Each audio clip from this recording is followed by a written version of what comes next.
In Southern California. Welcome home, guys. Ready to get this thing started? To our new freshmen and other potential students, welcome to the best school in California. Welcome home to you guys. As we acknowledge year 10, we want to just take a moment and recognize what we call our original Rams. Those who opened the doors, those who painted the walls, did all the construction. We'll take one quick moment and recognize them. In doing so, I'm going to have our original USB officer, Aaron Moran, recognized. Thank you guys so much. Good evening. It is my great honor to be up here on behalf of the original OG staff members, as we are called. Well, it dates back to over 10 years ago when a group of individuals got together to form a vision that would revolutionize what a high school would look like. At Mesa, we have always had a strong sense of purpose, and we have known from day one that in order to create the world's greatest high school, we must begin with the end in mind, and that is exactly what we do here today. We pursue our passion, and we leave our legacy. Looking around Mesa today, I feel an enormous sense of pride and gratitude for not only the school we have created, but more importantly, the lives that we have touched. Mesa is a special place. Right from the beginning, we have shown a toughness and a spirit that has been unmatched. We have overcome numerous obstacles, hardships, and through blood, sweat, and tears, we have proven we are strong, we are fierce, and we are a force to be reckoned with, because we are. To all our family, whether you have been here for a day or 10 years, you are the reason Mesa is a place people want to be. You are the reason we are so special. You are the reason we are the world's greatest high school. I would like to take this moment to recognize and honor those who first took a leap of faith and joined Mesa on our very first day back in August 2009. When you are called, please come on up. We have a little token of our appreciation.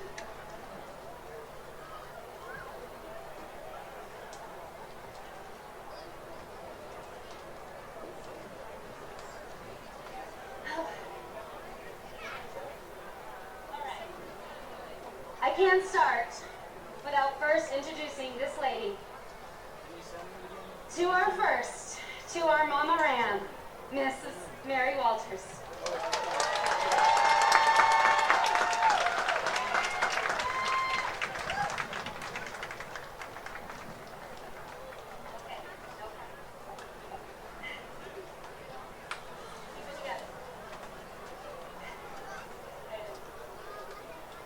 Miss Martina Beach Hedges, Miss Adriana Alarcon, Miss Erica Bennett, Mr.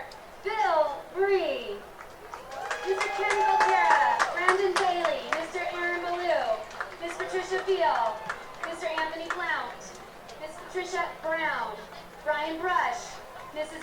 Mary Vian Kelly, Mr. Stephen Chavez, Stephen Chitteroff, Mr. De La Paul, Miss Evelyn, Mr. Estrada, Mr. Fujioka, Miss Garcia Olson, Mr. Garvin, Mr. Gergens, Miss Denise Guzman, Mr. Hallegas, Coach Ham, Miss Jarvie, Mr. Johnson, Miss Keith, Mrs. Krogh, Mr. LaRosignol,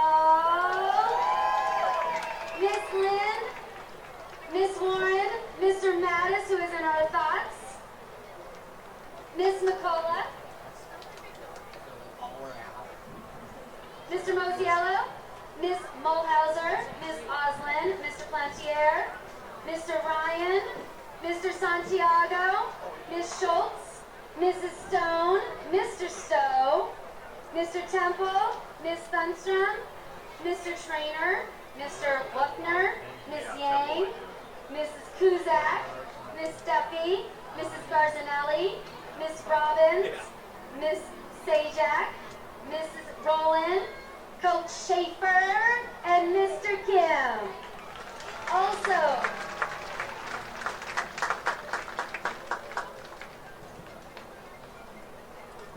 yes, this lady could have been introduced right up front as well. And this school would not be possible for Mrs. Cohen. Please come on up.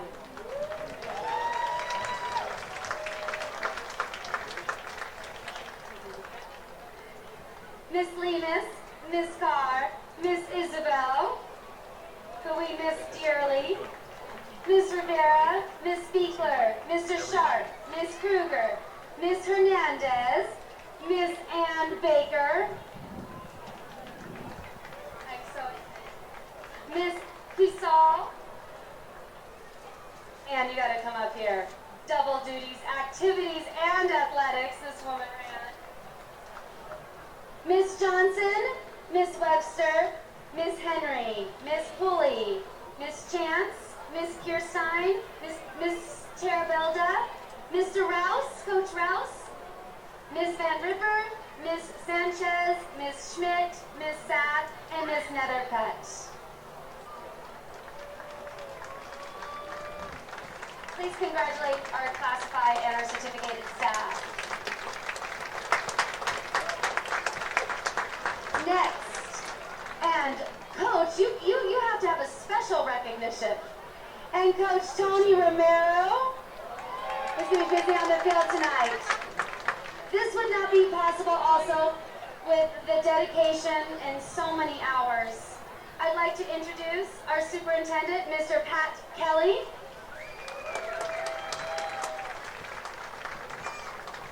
Board members, Mr. Ken Dixon, Miss Linda Lund. This next individual, I can't tell you how many hours that he has spent with us at the beginning and through the opening. Mr. Bill Oline. And I'd like to recognize a special individual. Mr. Britt Reese. He was an amazing man who is no longer with us, but I know he is with us in spirit and smiling down. He would be so proud of everything that we've accomplished. So, thank you so much, parents, for being here tonight, and friends and the community for coming out. Awesome. And obviously we started and ended with our original USB officer, Miss Erin Moran. Real quick, before they exit the field, yes, we just recognized 10 years, our original Rams, but more important than tonight is our opportunity to say thank you. This really isn't a celebration more than it is a thank you to so many different people that helped Mesa become so great and find its own and find its way. So for me, for our originals Rams, obviously we say thank you. And how do you do that appropriately? We have so many coaches that done so much, extra hours, working with our kids. We have a student body. How do they say thank you to their parents who sacrificed so much for them to be able to come to such a great place, a great school? So as the athletic director, I was asking myself, how do I do that appropriately? And I did what most teachers do. I'm going to call on a student to say thank you for us. I called our senior, Miss Angel Hudak. Yeah.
Thank you for watching me rock across the stage, for walking me through my heartbreaks.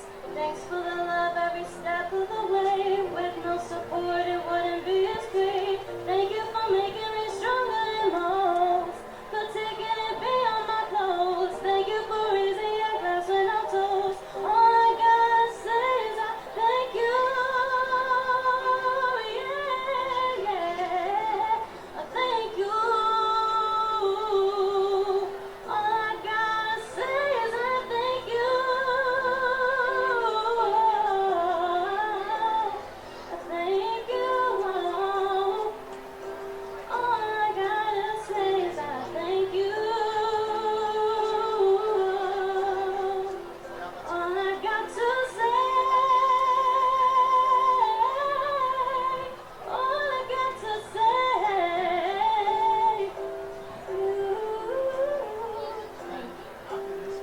Wow, ladies and gentlemen, thank you guys so much. We are now going to go ahead and get ready for the national anthem. So our originals and alumni, go ahead and make your way right over there. Right behind you.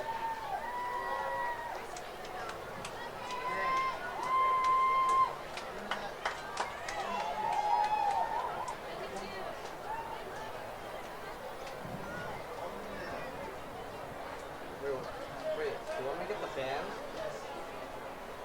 Okay.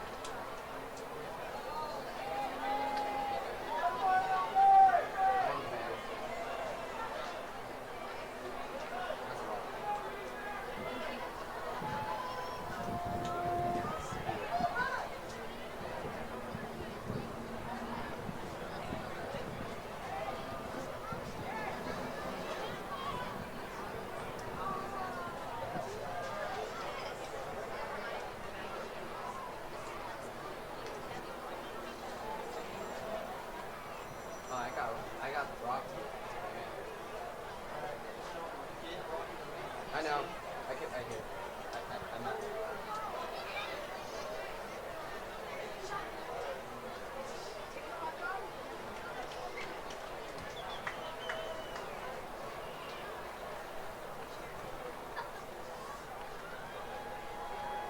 Ladies and gentlemen, please rise and remove your caps as the WeAreMesa NJROTC present our nation's colors.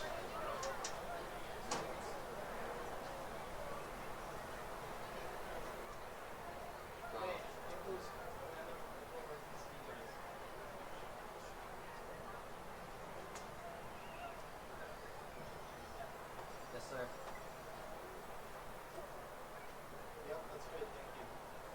And now performing our national anthem is the WeAreMesa Marching Admiral Regiment.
Good evening, ladies and gentlemen, and welcome to Ram Stadium here on the campus of WeAreMesa High School as we celebrate 10 years of Mesa High School. Tonight's game features the visiting Eagles from Etiwanda High School, who come in with a record of 1-0 after their shutout victory last week over Summit. versus your Murrieta Mesa Rams, who comes in with a record of no wins, no losses, as this will be their first game. Joining me tonight is my broadcast partner, JP Saar. JP, what do you think about tonight? Thank you so much, Mark. I am excited to be here, the first ever broadcast for the Mesa Rams football team. We will be doing this all year long. This Mesa Rams team coming off a semifinal CIF playoff berth last year. They got knocked out to the team that ended up going on to win the championship. And they are looking for another strong showing this year as well. Taking the field currently is the Etiwanda Eagles. They are under the direction of head coach Kevin Davis in his 7th year as their head coach. They are from the Baseline League, CIS Southern Section Division 3, so they should match up quite nicely with us. As JP stated earlier, they are the team that lost to Downey, who eventually lost to Cajon, who we lost to in the CIF Division 4 semifinals. Both teams were moved up as a result of those records. Yeah, this is going to be a real good game. Two teams from CIF Division 3.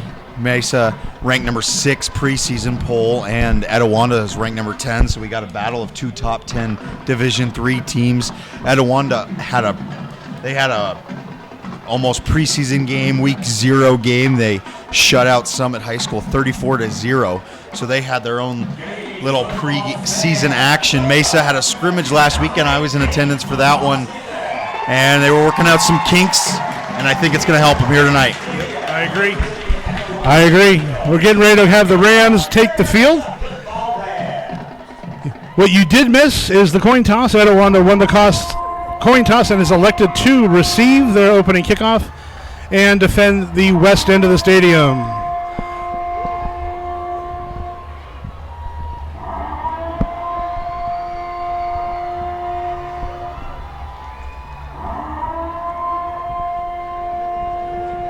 You can feel the excitement building as we get ready for some high school football right here at Murrieta Mesa High School.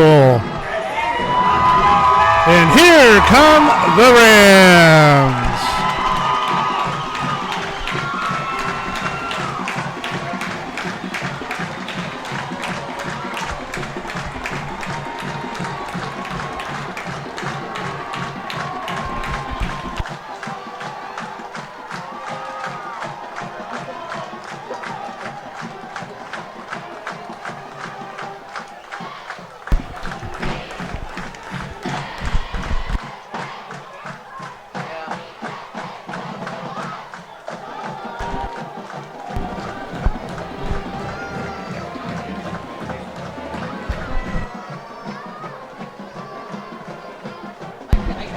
Captains for tonight's game for Etiwanda was Jacob Hillstock, number 5, Jerome Wilson Jr., number 7, number 54, Kendall Henderson, and number 80, Zachary Bitterman.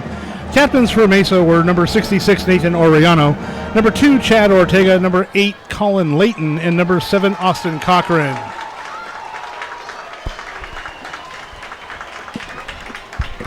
Etiwanda has elected to receive the opening kickoff. Rams will defend the eastern side of the stadium. Here are the starters for each team. For Etiwanda, at left tackle, a senior number 69, Evan Banas. At left guard, a junior number 73, Ethan Hayes. At center, number 75, junior Christian Durin. At right guard, a senior number 78, Daniel Polito.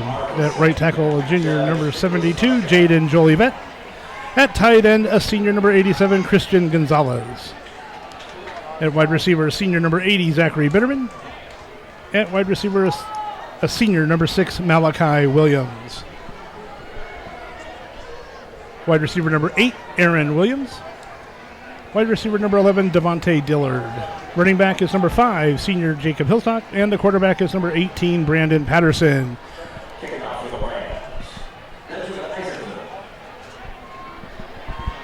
Kicking off for Mesa, number 17, Benjamin Isaacson. Penalty markers on the play.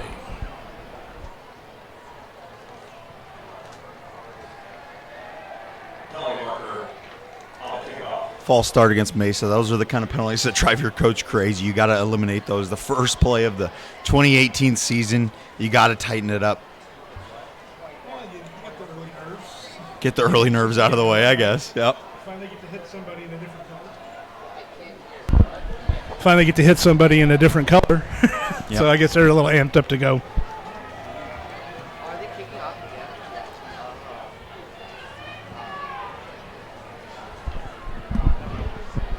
So we'll tee it up and do it again after the 5-yard penalty. Isaacson will be kicking off from the 35-yard line.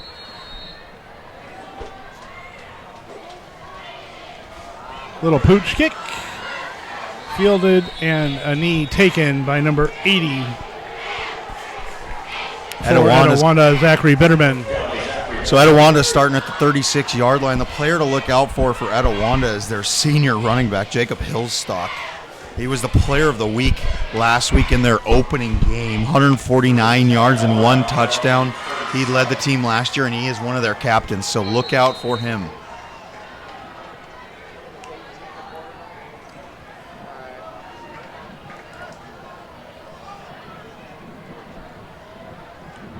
Etiwanda is also led by their sophomore quarterback, Brandon Patterson. He's the only sophomore in the entire 22 starting lineup. Bitterman with the carry. Pushed out of bounds by Mesa's number 5, Tyler Martin. After a gain of 8. Brings up second down and 2 from the Etiwanda 45-yard line. Setting the defense for Mesa at defensive end, a senior number 18, Adrian Sanchez. At defensive tackle, a senior number 72, Keon Bars. At defensive tackle, a junior number 99, Ari Collins. Defensive end, senior number 55, Eric Reyna. At linebacker, a senior number 33, Diego Rodriguez. At the middle linebacker spot, senior number 42, Ethan Minder. At linebacker, senior number 8, Colin Layton. Cornerbacks are number 2, Chad Ortega, and cornerback number 3, Ethan Suavenegas. Strong safety is junior number 5, Tyler Martin, and the free safety is number 25, Jacob Zinn. We're seeing Hillstock. Hillstock takes the ball down to the, sorry about that. No, you're good. Seeing Hillstock being used a lot here early on. They are giving him the ball behind their 271-pound average line. Very big offensive line. And Patterson is sacked on the play by number 8, Colin Layton.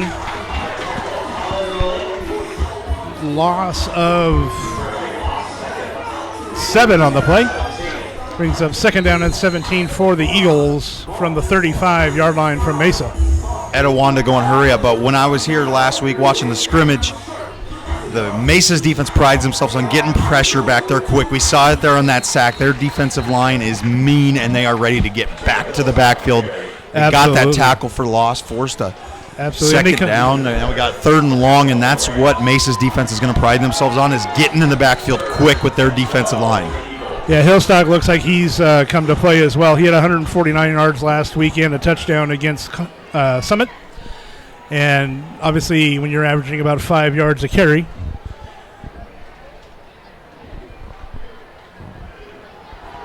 Patterson back to pass, throws it to number 80. Zachary Bitterman tackled immediately.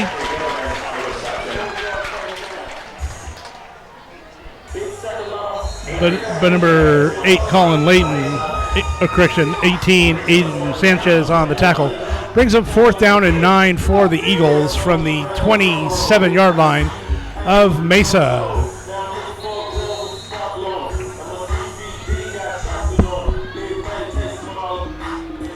Eagles appear that they are going to go for it on 4th down. I like this move by Coach Davis early on, establishing the tone, saying Etiwanda's here to bring it to Mesa at their home field. We're going to bring it to you guys. You better be ready. 4th and 9. Here we go. Timeout on the field called by Etiwanda. That's their first charge timeout of the first half. So let's introduce you to a little bit about the teams here.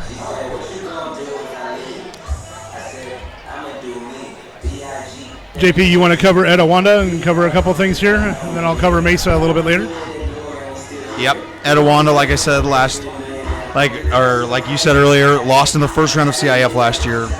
They were Division 4, just like Mesa. They're two very similar teams that we're seeing here tonight.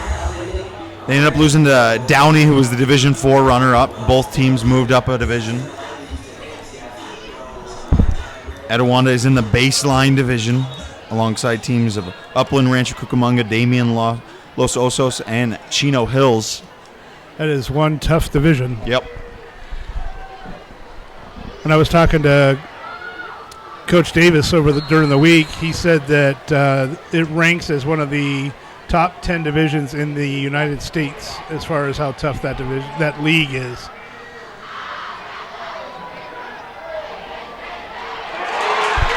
Pass intended for Bitterman was broken up on the play by number 2, Chad Ortega.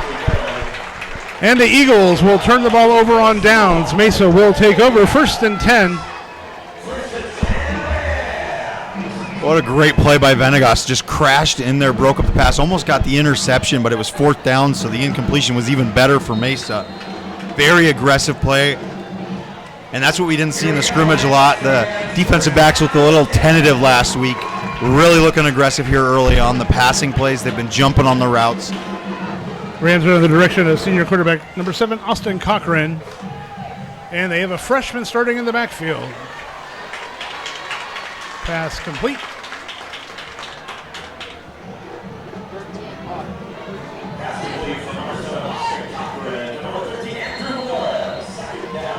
Pass was complete to Morris, junior receiver.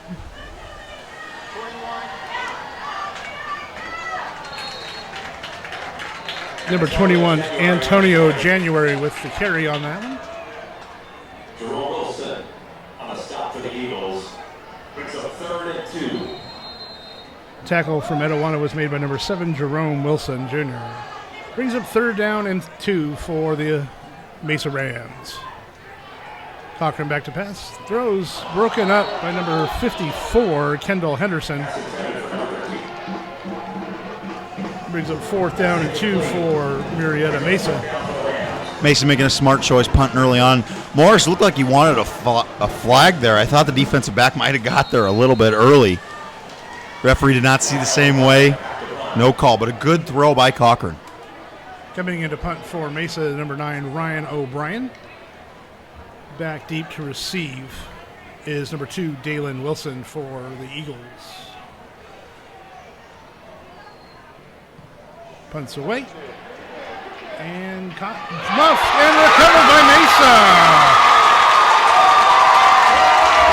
Dalen Wilson muffed the punt, and it was recovered by number 3, Ethan Suivanegas at the Etiwanda 30-yard line. Mesa takes over 1st and 10. Those are the mistakes you cannot afford to make as a road team. You can't let the crowd get into it early on. And that is a huge momentum swinger right there. Looks like a 3 and out for Mesa. They punt it down, turnover on downs right at the 30-yard line. They're looking good, looking to score here. That's a 60-yard pass. I mean, it's basically the equivalent of it, right?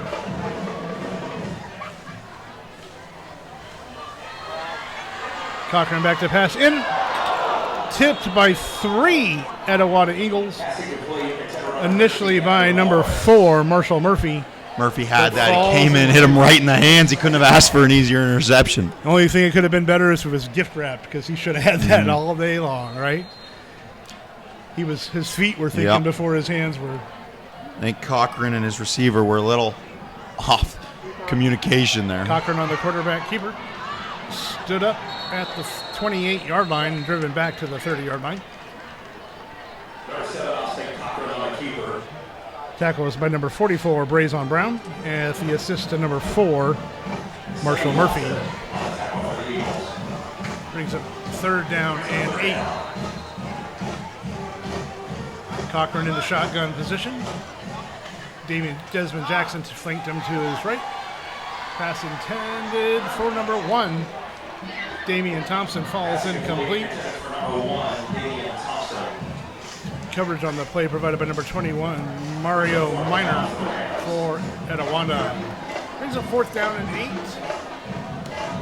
And it looks like we are going to go for it on 4th down.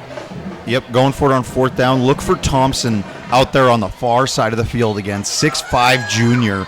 In the scrimmage, they were targeting him, just throwing up lobs for him. So much taller than some of the defensive backs that are trying to guard him.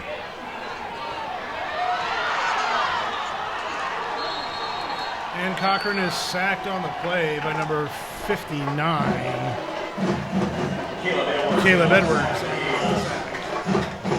So both teams have had a possession and turned the ball over on downs. Throw in a muffed punt turnover in the mix.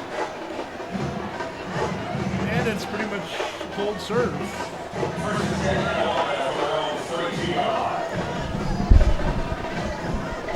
Etiwanda takes the field for their second possession.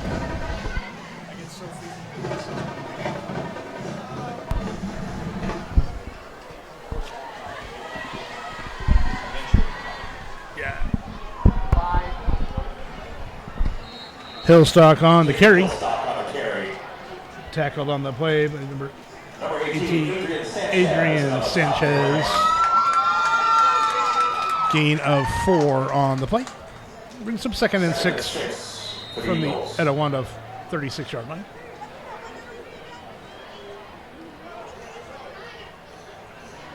Patterson hands the ball off.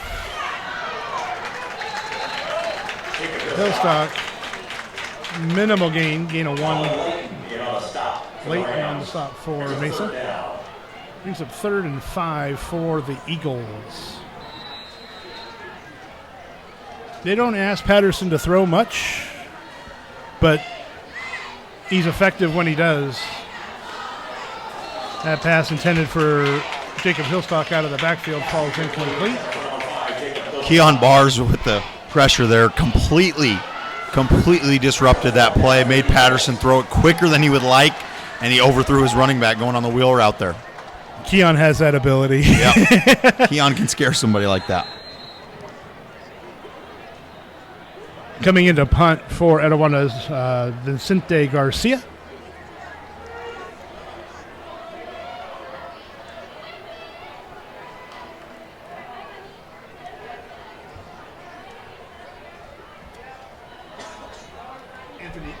Anthony January back deep to receive for Mesa. Oh, And a great jump. Punt was partially blocked.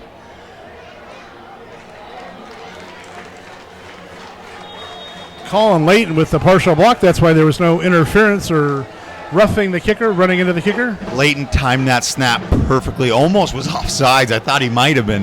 Yeah, I thought he was going to get flagged for it too. Just got straight through the line right away and then broke through the emergency protection and was able to get a hand on that. The levee had some leaks in that one, didn't it? Mm-hmm. Leighton is definitely... Mesa takes over 1st and 10 from their own 41-yard line. Yeah, Patterson's in for a lot of trouble tonight between Keon Bars and Leighton. They're going to be coming at him all night long. Desmond Jackson, the ball carrier. Tackle behind the line of scrimmage for a loss on the play. Tackled by Brazon Brown in the backfield, loss of 1 on the play. Brings up 2nd down and 11 from the Mesa 40-yard line.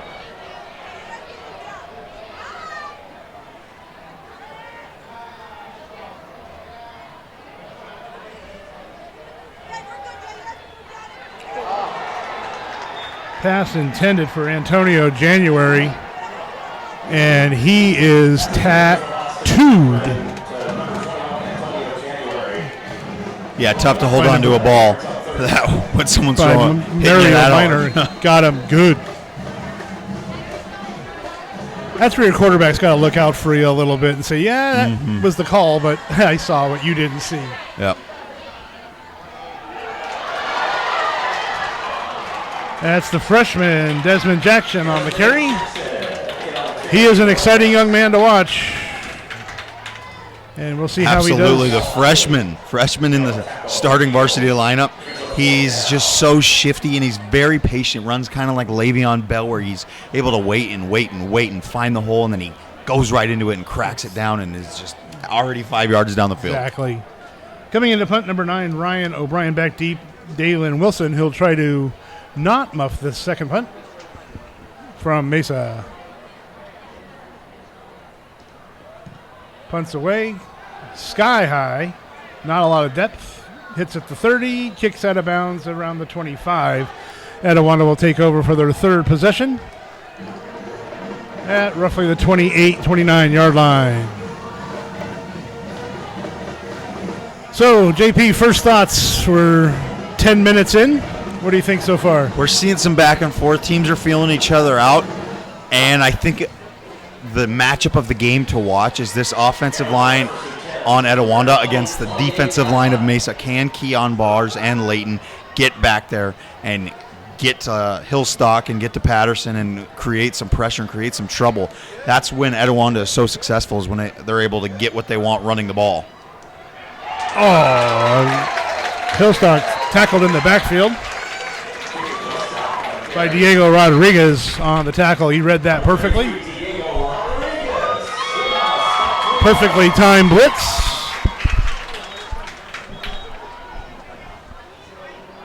No gain on the play.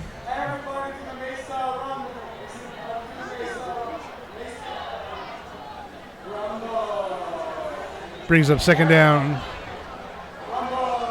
Correction, there was a penalty marker on the play. Did you see the call? I didn't see the call. I did not see the referee motion the call.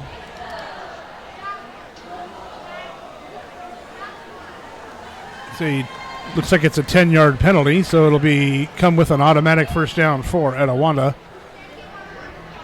Penalty on the Rams. First down, Eagles from their own 40. I do apologize. We did not catch the call of the infraction on Mesa. But it'll be first down 10 for Etiwanda from their own 40-yard line. Patterson scrambles, pressure, throws it intended for their Malachi Williams. Falls incomplete. Covered on the play by Ethan Sua Venegas. Second down 10 coming up for the Eagles.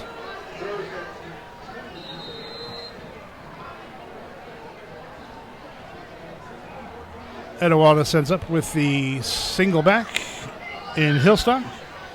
Behind Patterson, they give it to Hillstock. And he's tackled after a gain of about 3 yards. Perfect play by Moore in there. Kept his arms extended on the offensive lineman, was able to see where the running back was coming, reached out his arm and tripped him up. Beautiful play, textbook defensive line.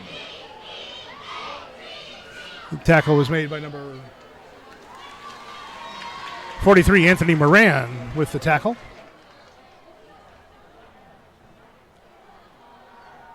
Patterson back, throws, and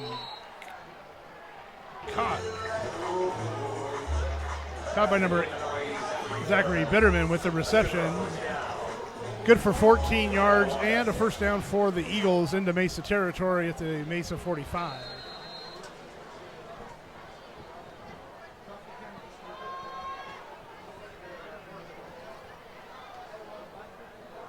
Patterson sets. Hillstock behind him. Rolls to the right. Throws long. Adjusted in the air and caught by number 11, Devontae Dillard. So the designed rollout works for 32 yards down to the Mesa 15-yard line. So a couple big plays there for the Eagles. We're seeing Patterson get the time he needs in the backfield. Mesa has not gotten the pressure on him in the last 2 plays. His favorite target, Bitterman, is a tough cover as well and had a nice little toe-tapping catch along the sideline. But Mesa's going to have to get to Patterson. Exactly. Hillstock to carry. Tackled on the play by Ethan Minder. Loss of 2 on the play. Brings up second and 12 for Etiwanda from the Mesa 17, 18-yard line.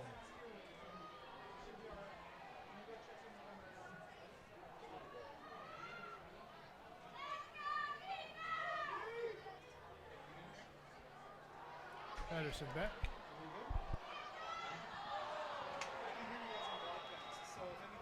Touchdown called by the referee.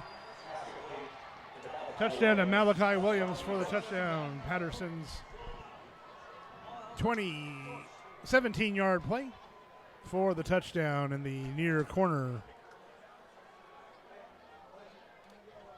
Coming in for the extra point try, Vicente Garcia out of the hold of Zachary Bitterman.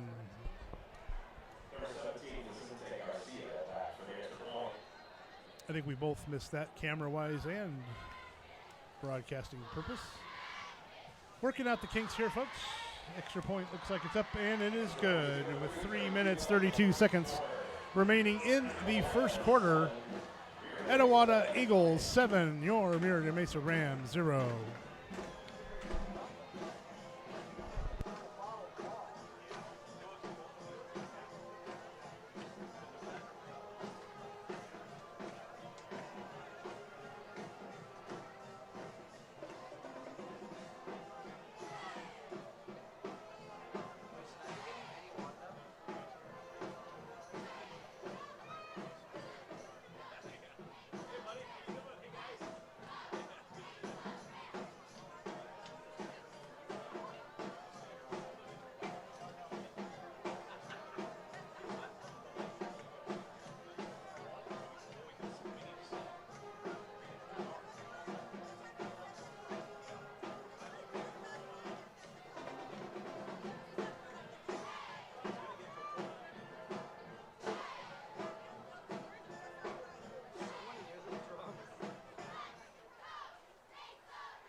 Kicking off for Etiwanda. Vicente Garcia back deep to receive for Mesa. Antonio January. Garcia's kick takes him to the 8-yard line. January moves to the right. Gets a block. Cuts back in. Gets a second block. Refuses to go down, but finally concedes at the 23-yard line. Mesa will take over. 1st and 10 from their own 23-yard line. The offense is going to need a long drive here. The defense immediately came over to the sideline. They looked pretty gassed, and they're getting a talking to right along the bench. So this offense, they're going to need to run the ball a little bit. Trust Jackson. Have him get you a couple first downs. Build a long drive. Get your defense some rest, and that's how Mesa's going to get back into this ball game. Yeah, Cochran needs to show his senior leadership and drive him right down the field and answer that score.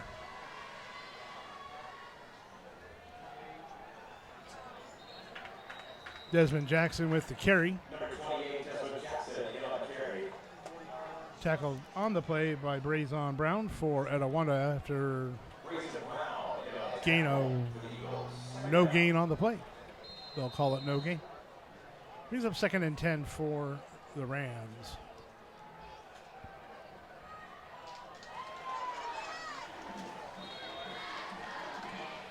Cochran's pass complete. Damian Thompson with the reception. Tackled on the play by Mario Minor. Gain of 8 on the play brings up 3rd and 2 for Mesa. We need a big 3rd down conversion, JP.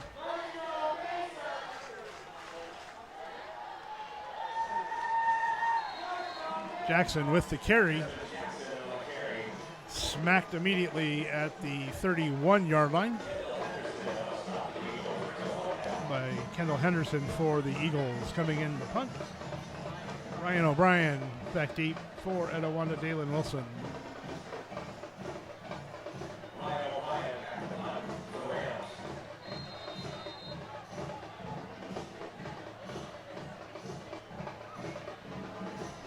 Well, we didn't get the answer we were looking for, but still got 3 quarters of football to play. Punts away. Wilson fields it and cuts to his left. Cuts it. And he is gone. 10-5. Touchdown, Eagles. No markers. Dalen Wilson with the 70-yard punt return for the touchdown. Got some key blocks along the way and takes it the distance. And that'll put Etiwanda up 13-0, extra point pending. That is one way to redeem yourself from muffing a punt. Dalen Wilson. Right. Absolutely electric. Beat the first few tacklers, got around the corner, and then he had blockers for days. He was able to take that one all the way to the house.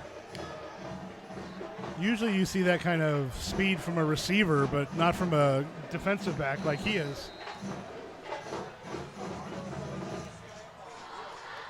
Well, definitely Etiwanda came to play. I was talking to Coach Davis this weekend. We're going to treat this like a playoff game since they're both in Division III. Obviously, both were in Division IV last year and made CIF Southern Section Division IV playoffs.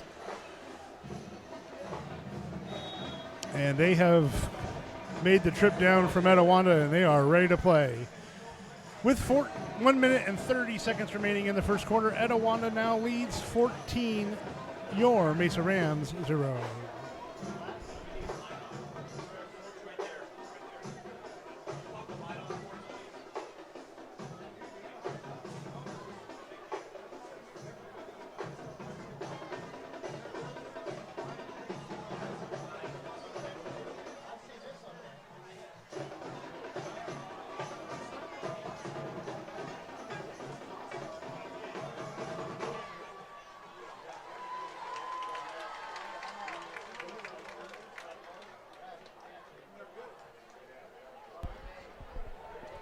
Kicking off for Etiwanda after the touchdown.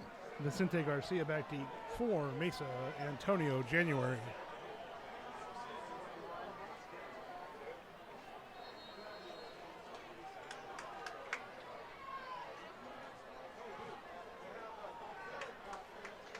January from the 5, muffs it initially, moves to his right, cuts it upfield, and gets hit initially by Isaiah Brooks-Brown. Penalty marker on the return.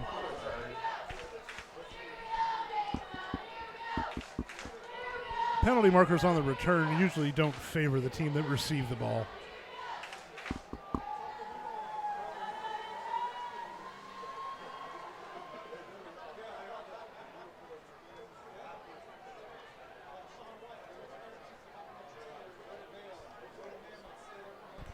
Once again, fans, we want to thank you for joining us, the MMHS Athletics page, as we present the Etiwanda Eagles taking on the Mesa Rams, celebrating 10 years of Mesa High School.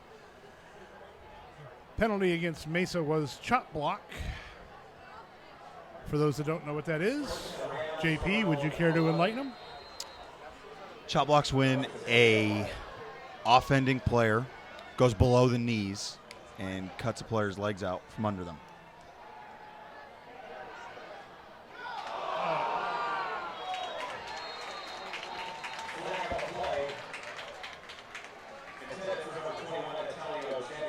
Yep, Dalen Wilson got there a little bit early. It's going to be pass interference against him. 15-yard penalty for a first down for Mesa. Great throw by Cochran, though. It was a Put really it right good on the throw. money. It's one of those passes that if it just that extra inch, if he'd got it over the top and dropped it into the breadbasket, January would have been gone.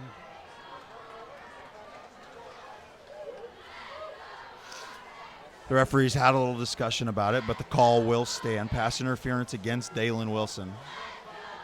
It was very close. Dalen Wilson got there very close. It was almost a beautiful defensive play, but a little bit early and wasn't looking back towards the ball.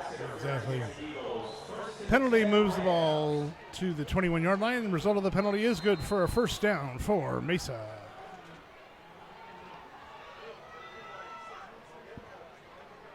Cochran back to throw. Throws again.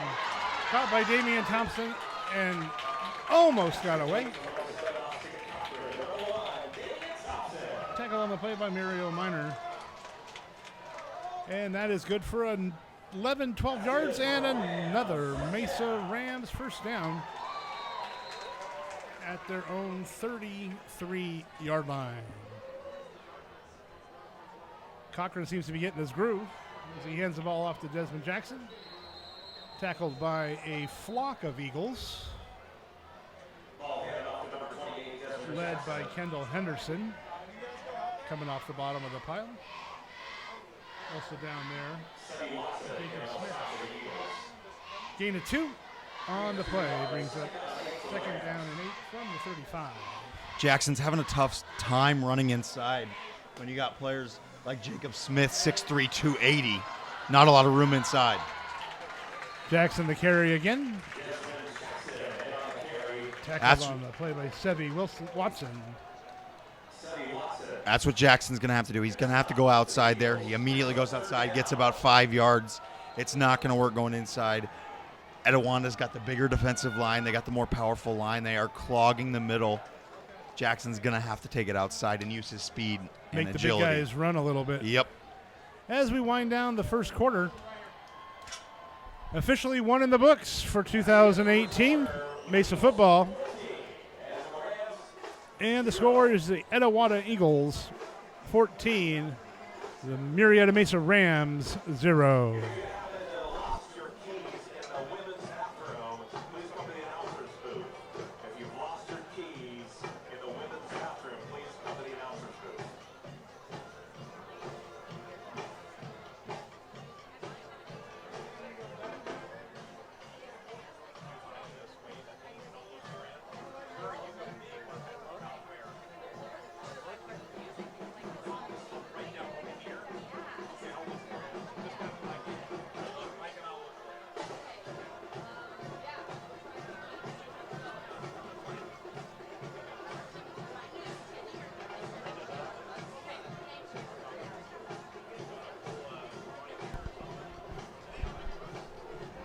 Well, first quarter scorecard grades. What do you got here, JP?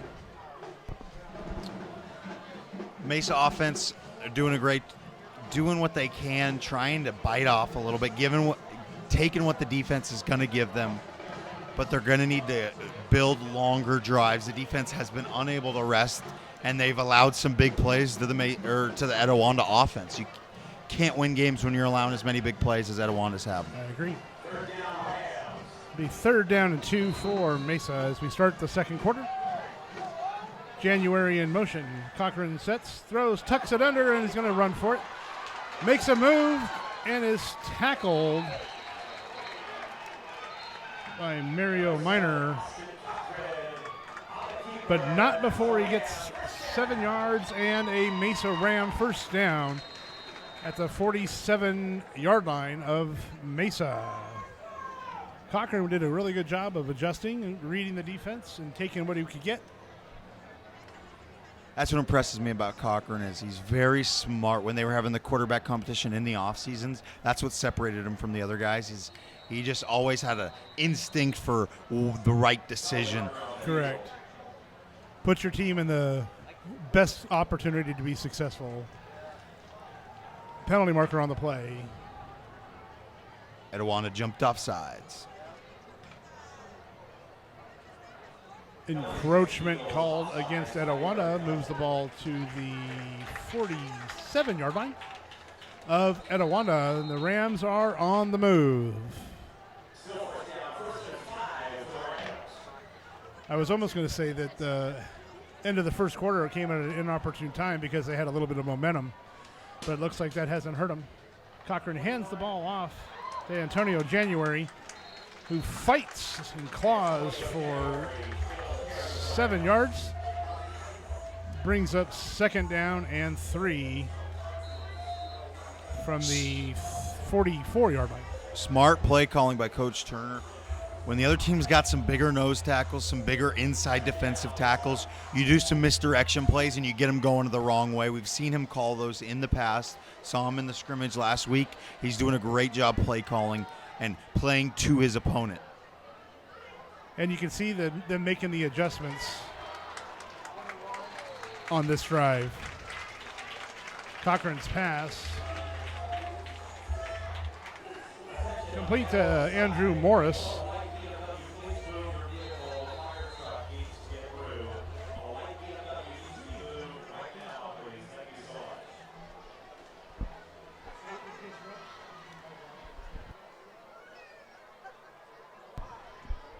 Cochran set, hands the ball off to Jackson, off right tackle.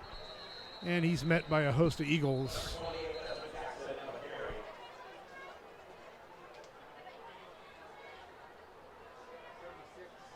Gain of 1 on the play brings up 2nd down and 9 for Mesa from the 36-yard line. 2nd and 9, Mesa.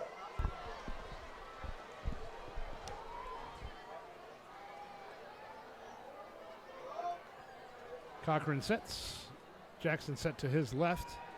Drops the pass. Throws.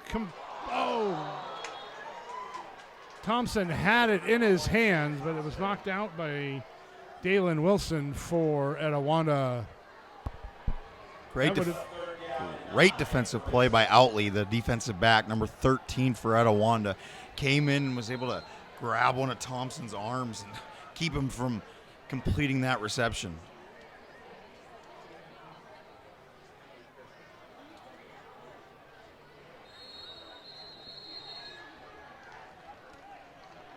And Mesa will take a timeout with 9:40 left in the first half. Obviously, we're getting into a scoring situation position-wise, and Coach Turner wants to make sure that everyone's on the same page. Well, they definitely have made some progress moving the ball down the field.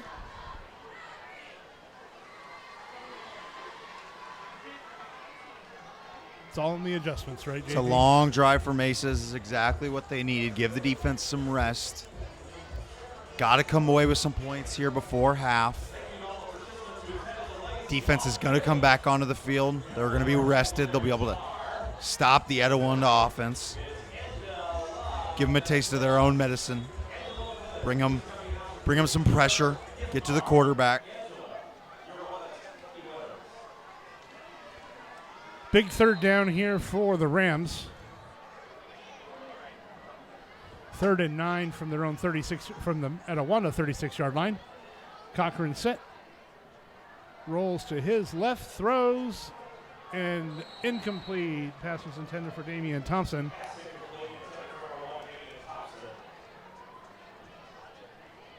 Covered on the play by number 21, Mario Minor. You know, they didn't convert it, and they're probably going to go for it here on 4th. But that was a very smart throw by Cochran. 3rd down, you know you got to get the entire distance. And he threw that ball to where only his receiver could catch it. The DB even got there on time, but it was just a perfectly thrown ball. Very smart decision by Cochran. 4th down, here we go. Cochran rolls to his right. Penalty flag thrown. Ball thrown. Incomplete. Yeah, we're going to see a hold against Mesa. Definitely going to be declined. Turnover on downs. But a good drive by Mesa. We saw some offensive movement. We saw some momentum. They're figuring some things out. They're finding a way to beat the Etiwanda defense. But unfortunately, they come away with no points. Very true. It's all in the adjustments and the baby steps. Etiwanda will take over 1st and 10 at their own 36-yard line. 9:28 remaining in the first half.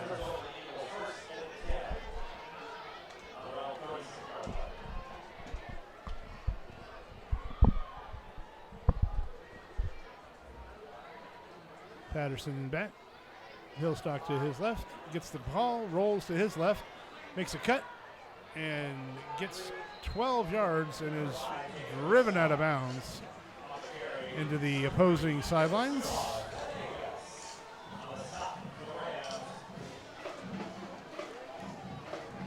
Ethan Suavanegas on the tackle, but not before Hillstock got a 1st down for Etiwanda. Be 1st and 10 Eagles from the 47-yard line.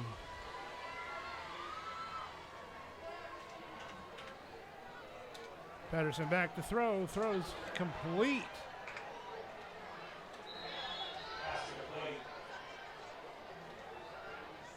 Pass was complete to tight end Antonio Zuniga.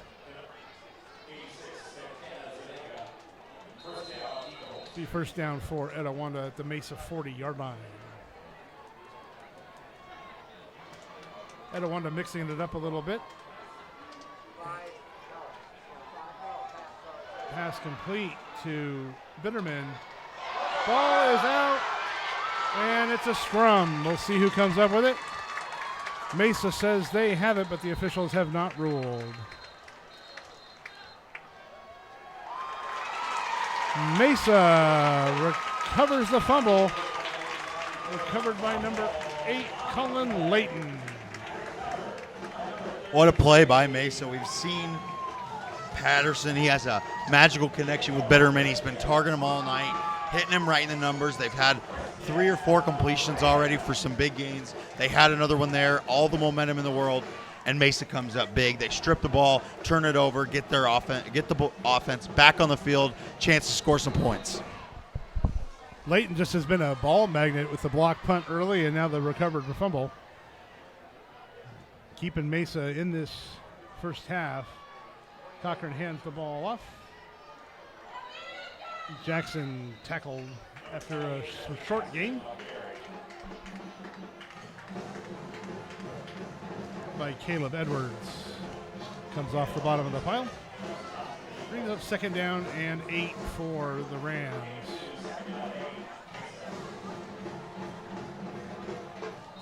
Cochran flanked to his right by Desmond Jackson.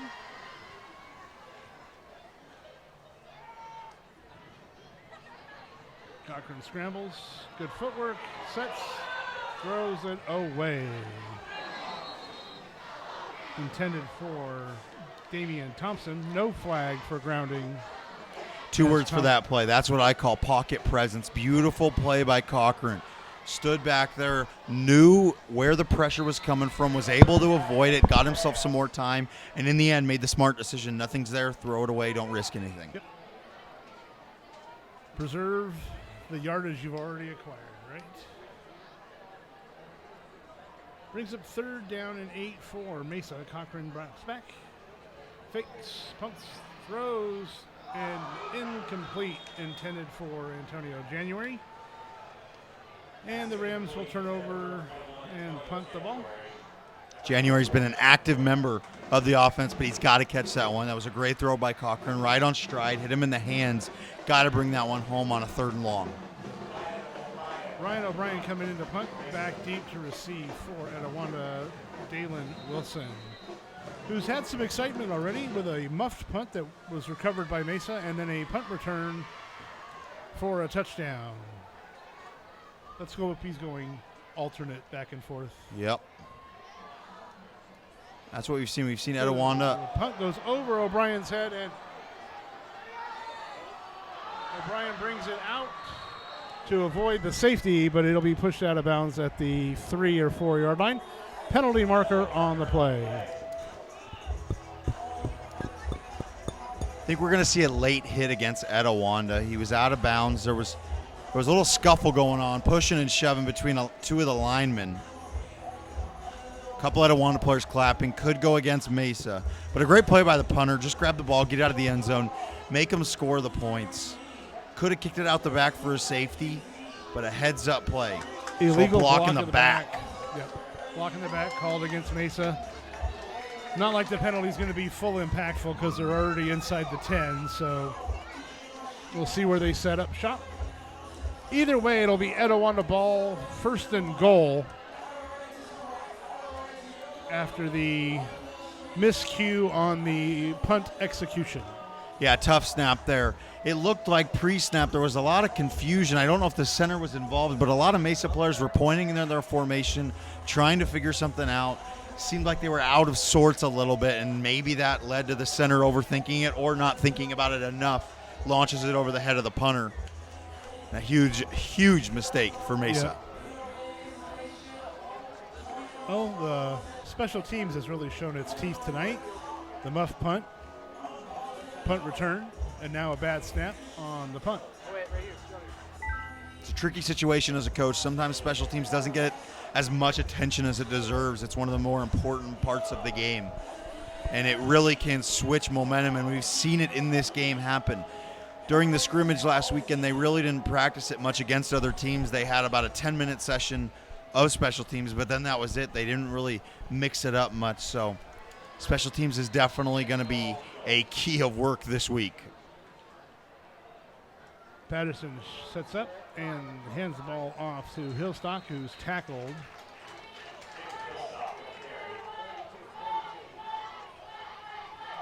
By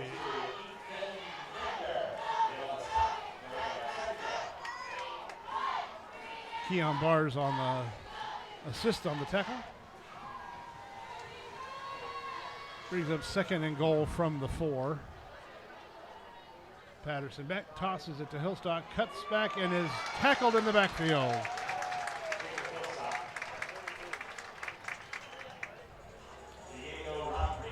Rodriguez has been creating trouble all night for Etiwanda in the backfield. He's always there. He knows their run plays. Been able to be there and read everything perfectly. Yep, Diego has been a wrecking ball for the Mesa Rams defense. It's 3rd and goal after the loss of 4. From the 8 now, as Patterson sets up Hillstock directly behind him. Zuniga coming across in motion and a penalty marker.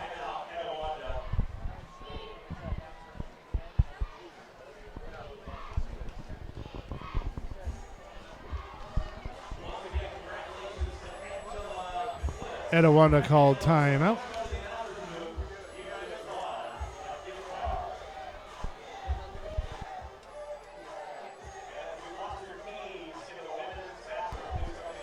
It seems like it cut out. Is it still there?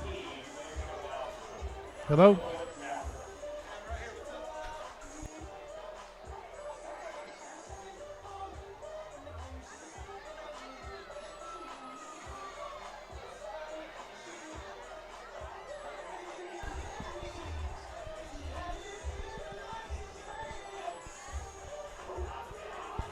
So it'll still be 3rd down and 8. Or a goal for Mesa. Etiwanda will set up. Patterson sets up. He's got Bitterman set to the left, along with Malachi Williams. Williams comes in motion. Patterson rolls to his left, tosses it. Not sure if it's an incomplete pass. They call it an incomplete pass.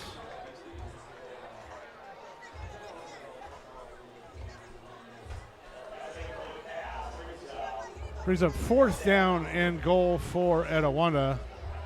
Coming in to attempt the field goal try is Vicente Garcia.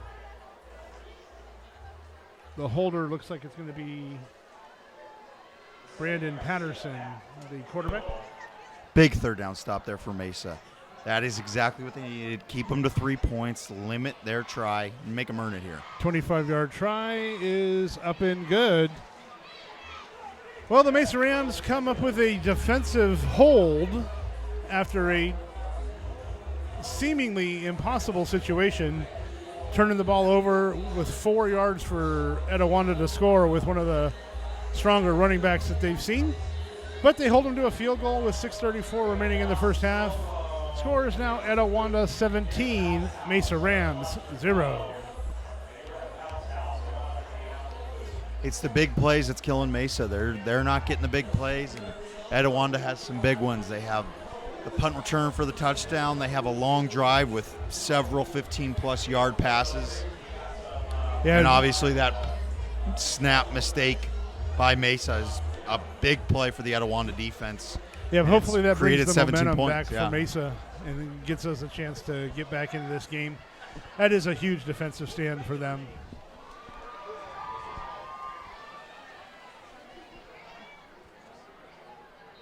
Vicente Garcia to kick off. Back deep, Antonio January for the Rams.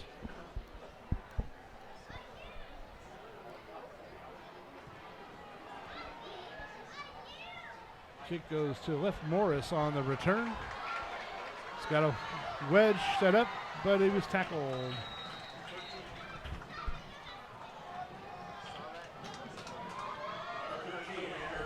Tyree Myers on the tackle.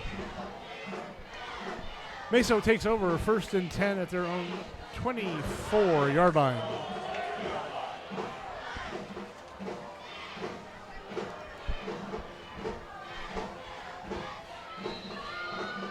A good crowd with all the events of today. Absolutely. Perfect way to start this 10-year anniversary season. Cochran with the quarterback draw. Not much there. Gain of maybe 2 on the play.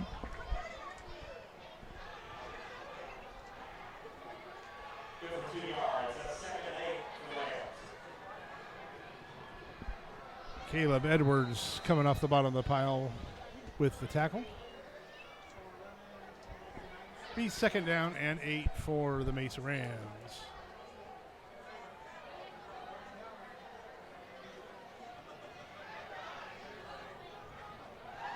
Cochran back, looks left, pumps once, rolls to his right, throws deep and incomplete. A lot of contact going on over there between the receiver and the defensive back. I agree. I saw the same thing.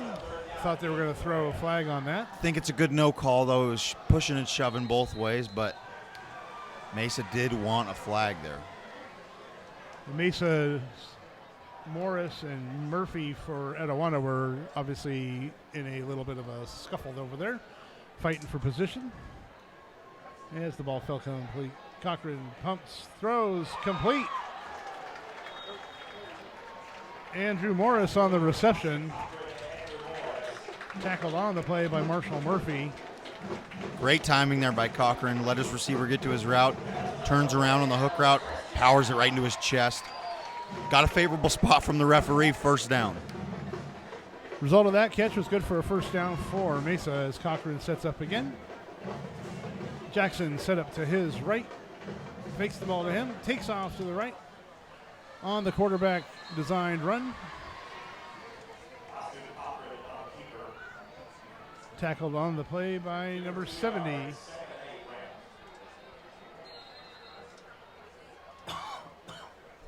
Samuel Tolbert on the tackle for Etiwanda after a gain of 2. Brings up 2nd down and 8 as Cochran sets up in the shotgun position. Looks to his left, throws complete to Antonio January, who breaks a tackle and fights all the way out to the 45-yard line. That's huge on a wide receiver out like that, or a wide receiver out route like that. You break one tackle, you're going to get the 1st down. That's the key to running that route is you got to catch it and be able to run quick and make a little cutback, and January was able to do that perfectly.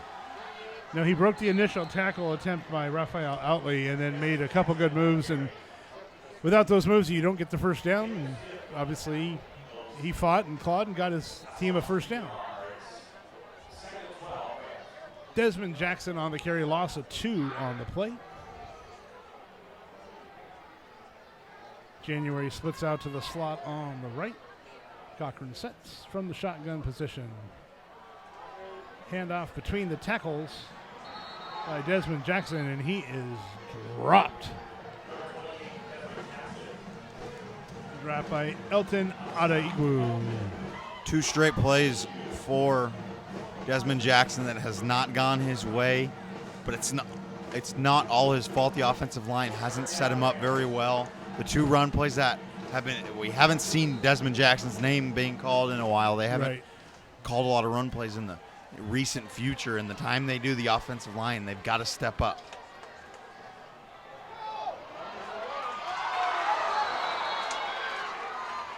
Cochran's pass intended for Damian Thompson. JP, you had touched on that play earlier where we throw the ball up and let the 6'5 junior go up and try to fight for the ball. Love it. Love that play. Use his height to his advantage. He's got at least 6 inches on the defensive back on him. They did it a couple times in the scrimmage.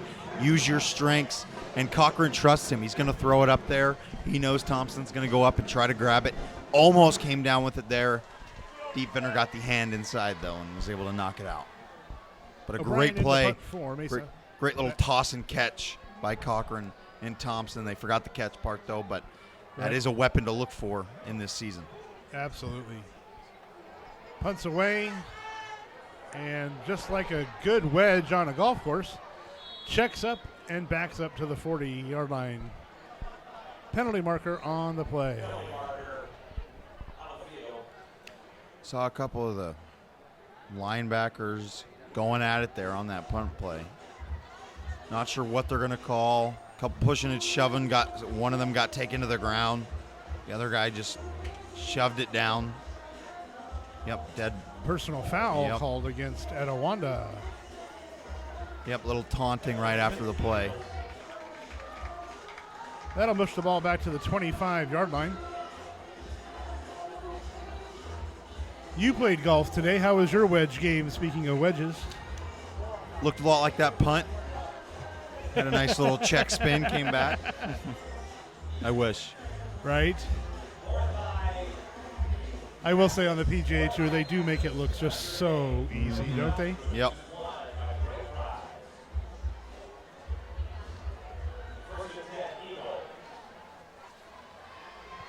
Patterson brings him out as they set up 1st and 10 from the 25-yard line. Hands the ball off to Hillstock, and he goes off left tackle for a couple.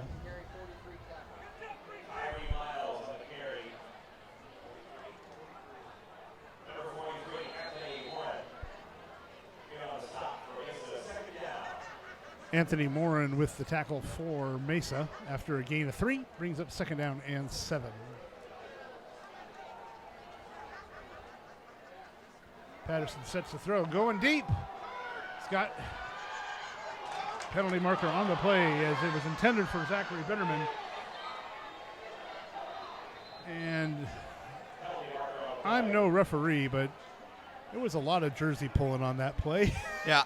Defender definitely was draped all over Bitterman. And like we said, with Thompson and Cochran, Patterson trusts Bitterman enough. He's going to throw the ball up there, and he's either going to go up and get it, or he's going to make the DB make a mistake like that, pass interference call.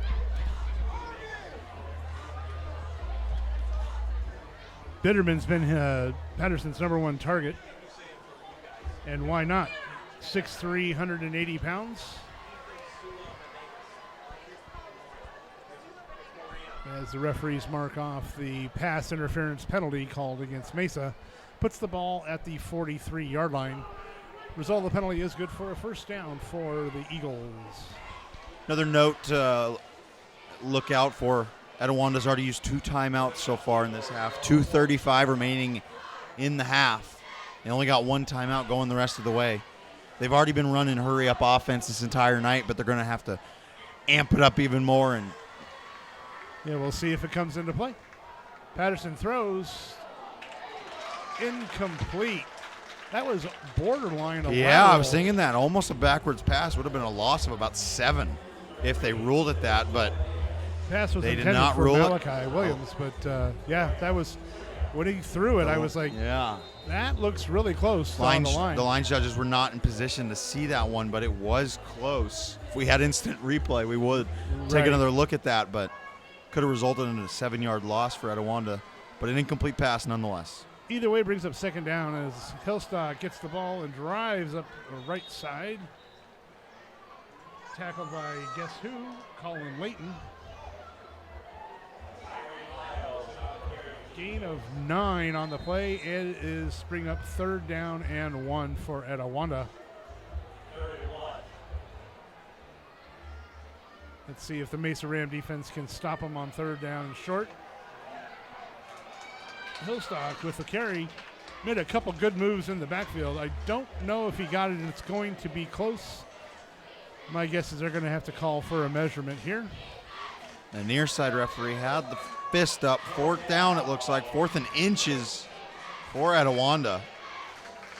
And it looks like Hillstock came up just a smidge short on the 3rd down carry. Huge play here. I thought Etiwanda might have wanted to use their timeout there. Etiwanda letting a lot of seconds tick off the clock here. I think the coach might call it. Yep. Oh, Mesa calls a timeout. Ryan O'Brien set up in the backfield for that. But timeout on the field called by Mesa with 1 minute and 26 seconds remaining in the 1st half. Mesa Rams trail 17-0.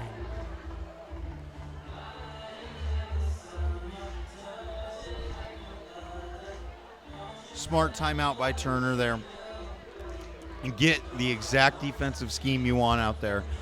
Get all the big boys on the line, 4th and 1. Give them a couple extra minutes to get a blow.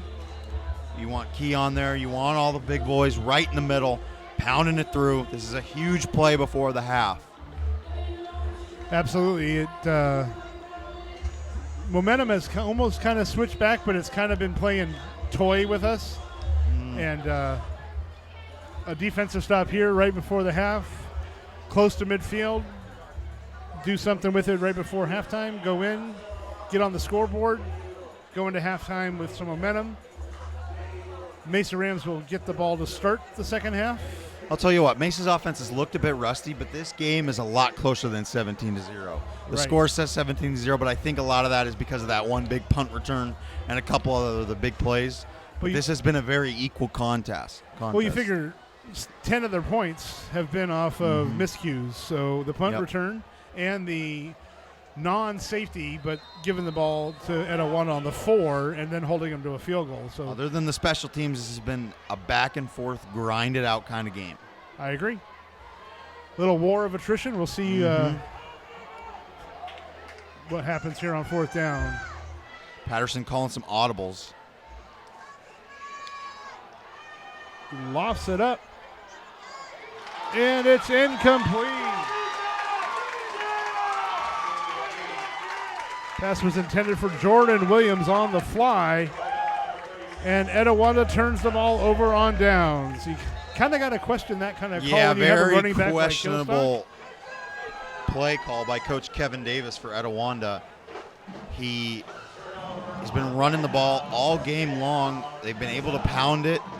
They've pushed it. They're pushing the defensive line of Mesa all around.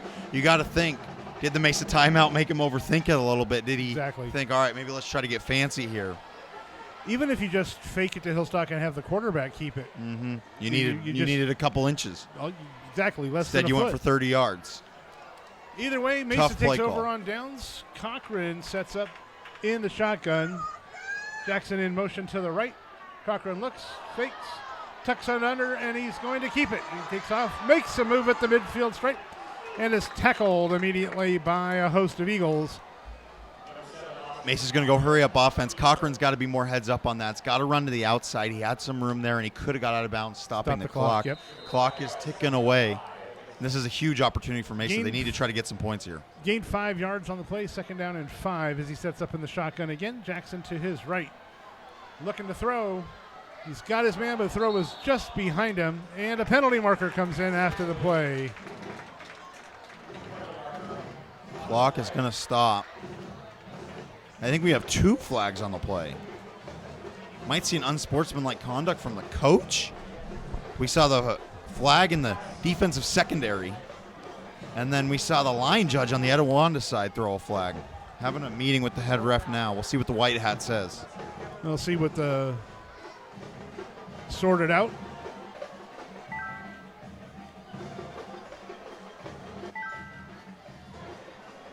Rayshawn Burleson was the intended receiver on the play,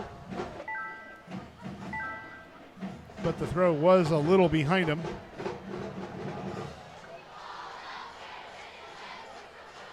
Refs are still discussing it, and we look like we're about to get a decision here. Personal foul called against.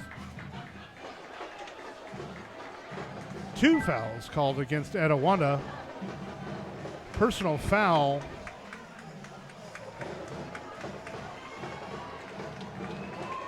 You know, if one was a active play and one was a non-dead ball foul, they could enforce both of them. And it looks like they did. They did.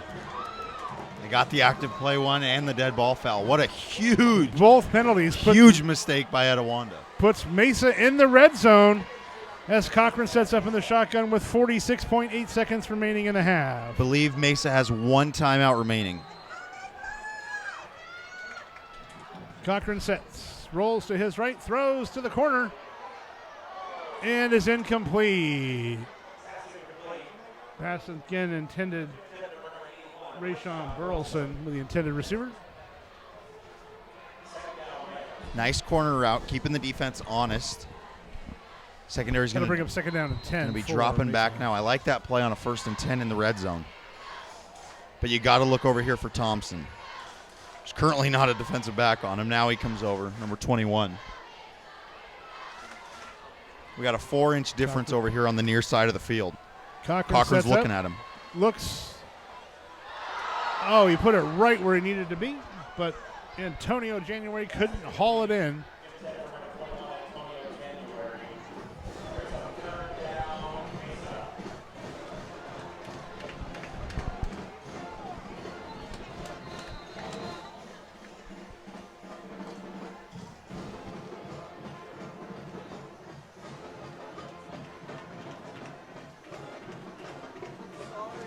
Third down and 10 for the Rams from the 19-yard line.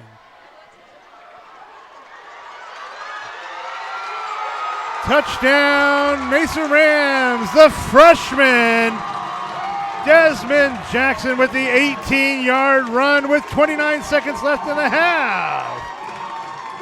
I can't tell you how important that touchdown is for Mesa. It gives them some major momentum moving to the second half. Jackson finally got to see some open space, got some open field, got past the big boys on the defensive line, was able to showcase his skills, juking out a couple defenders, and took it all the way to the house.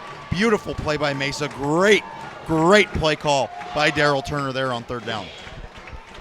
And the extra point is up and good. And with just under 30 seconds remaining in the first half, your Mesa Rams are on the board. Score now leads Etiwanda Eagles 17, your Mesa Rams 7.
Obviously, that's not a huge mistake, but special teams errors are just killing Mesa right now. It's a second false start against Mesa, and it's really hurting them. Yeah, it's unfortunate that they've been a little bit undisciplined on the kickoff stuff. Wilson again having trouble with the kick. Third one in Offset, this but game. recovers it. Unfortunately, we didn't cover that Yeah, one. he's gotten the other two. He had the one punt, but third time he's had trouble catching it this game. But we've seen it. When he does catch it cleanly, Yes. he's an electric returner. He can take it to the house in a blink of an eye. Yep, he's one of those players that you don't want to take your eye off when he has an opportunity for him to have the ball, because he can change the game complexion in a matter of seconds. Etiwanda with 22.3 seconds will take over first and 10 on their own 39-yard line. We'll see how aggressive Etiwanda gets here. This could be pretty crucial for them coming down the stretch. Are they going to try to bomb it deep and really get something going? Handoff is to number 9.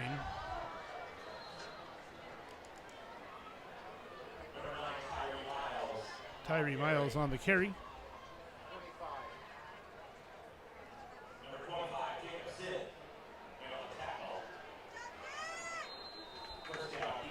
Tackle on the play was by number 25, Jacob Zinn. Etiwanda moves the ball into Mesa territory at the 45-yard line. Oh, most intercepted on the far side of the field. Pass intended for Bitterman on the left side there.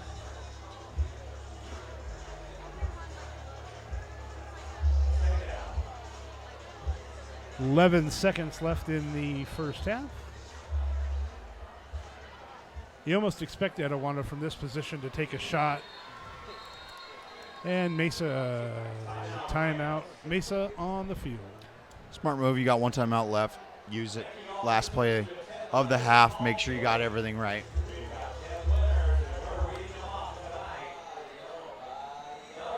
Well, we'll see what Etiwanda comes up with after this timeout.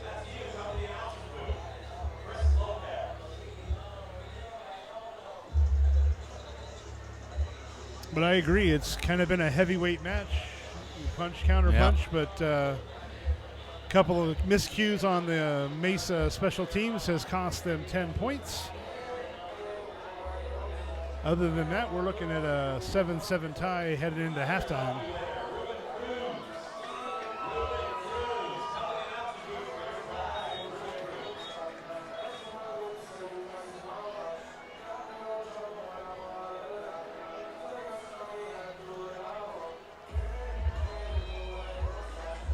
Second down and 10 for Etiwanda from the Mesa 45-yard line.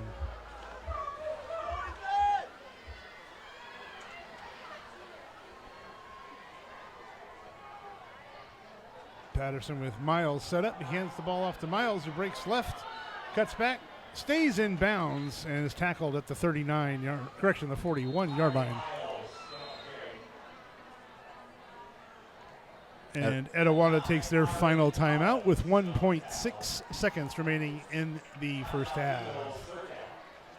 We'll see if they try to do a Hail Mary here, but Mesa's been dropping their defensive backs far back, and Etiwanda's been using that. They've been running these counter draws, and they've been able to get a huge chunk. That first play set them up, put them inside Mesa territory.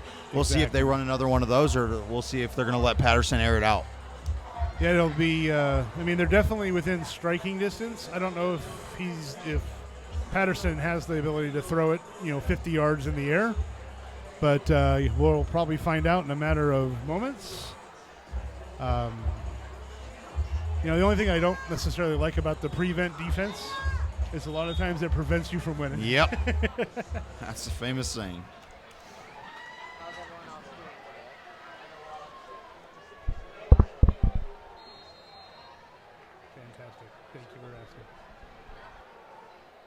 Patterson steps up, heaves the ball downfield, and it drops incomplete. He did have the cannon to get it the distance, but it does fall incomplete, and we are at halftime. Your halftime score here from Ram Stadium here in Murrieta Mesa, California. Etiwanda Eagles 17, your Murrieta Mesa Rams 7. We'll be back in about 15 minutes for second half action.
So as you enter Legacy Wall, yes, you see 2009 when the year has started. Yes, you see 2018, 19, where we are now. But also, if you go towards the video monitor, the touchscreen, we have a section, we have a category that's called Impact Leader. We highlight our athletes, we highlight our teams, but there's also a special place that's on that screen that honors coaches, individuals, community, just impact leaders that inspire, that help build, help create something amazing culture. And we felt that the first honorees of the Impact Award presented by WeAreMesa doesn't deserve to go to anyone better than our first principal, Mary Walters,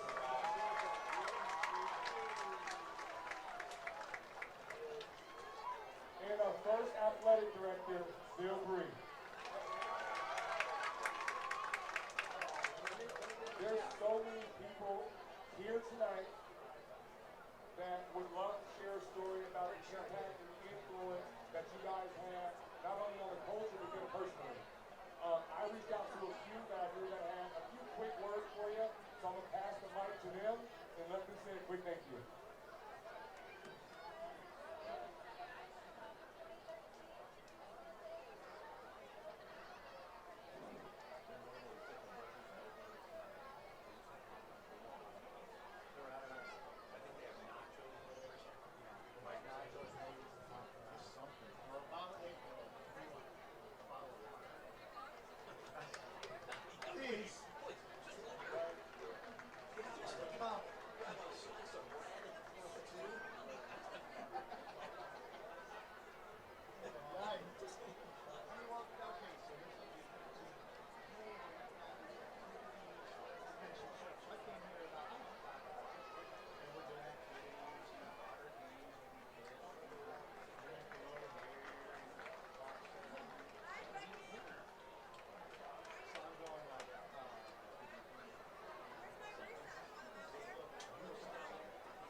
All right, ladies and gentlemen,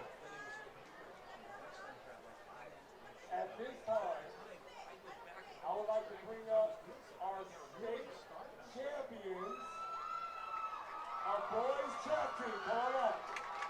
Come on up, right here, right here, right here.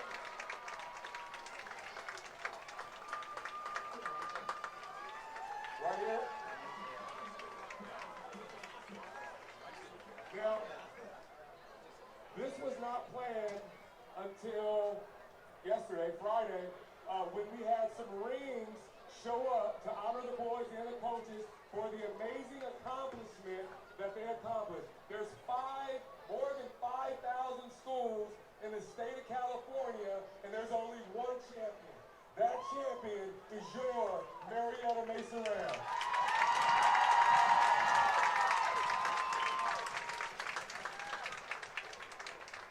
Real quick, not only did they win as a team, but yes, there was a lot of individual awards as well, from Track Athlete of the Year to also Coach of the Year. And I obviously want to recognize the CIF Coach of the Year, the State Coach of the Year, the USA Track Coach of the Year, and your National Track Coach of the Year, Aaron Blue.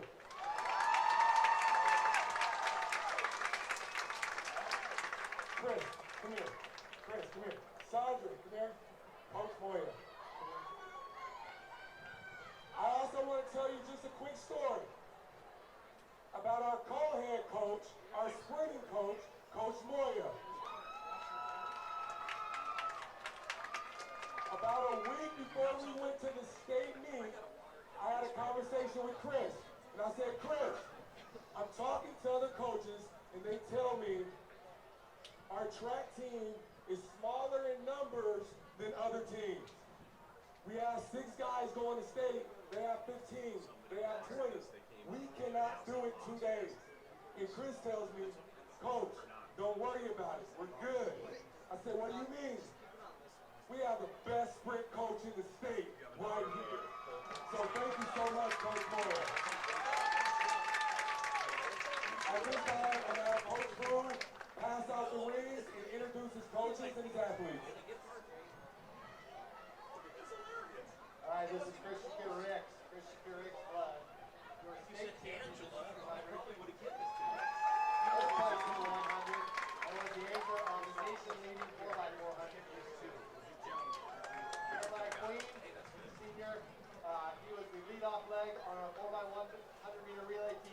that was CIF champion in Christmas State. Devontae Williams was our third leg. Was third at CIF in the 200, fourth at CIF in the 400, CIF champion in the 4x1 and 4x4, and state champion in the 4x4, running third leg. Battle Conqueror was CIF champion in the 400, Masters champion in the 400, fourth at state in the 400, ran second leg on the 4x1 at state, and ran first leg on the 4x1 state champion team in the 4x4. DeMarcus Tate, CIF champion in the 4x4, and he ran the second leg on that 4x400 relay team that was second in that was the number one time in the nation. So, great job.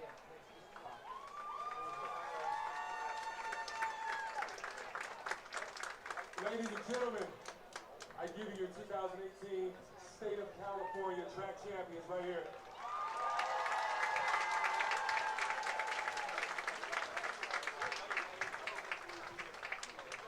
All right, real quick, we're going to do a couple quick raffles. The first raffle, this is the student raffle. Thank you to Ken Sporting Goods.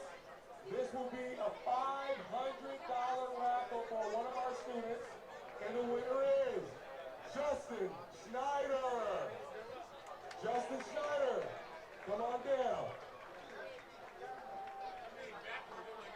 Now we're going to do our teacher raffle, courtesy of Thrivent Financial in Temecula. If you have any questions about finances, go see them. They are amazing. So our teacher raffle, winner of $500 is Jason Penn. Congratulations, Jason.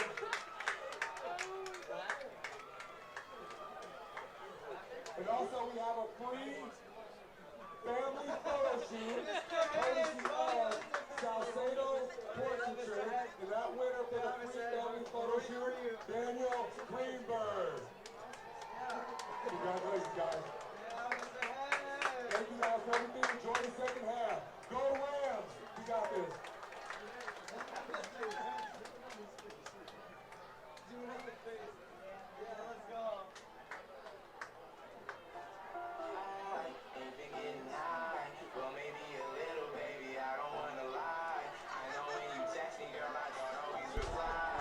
Can you hear me?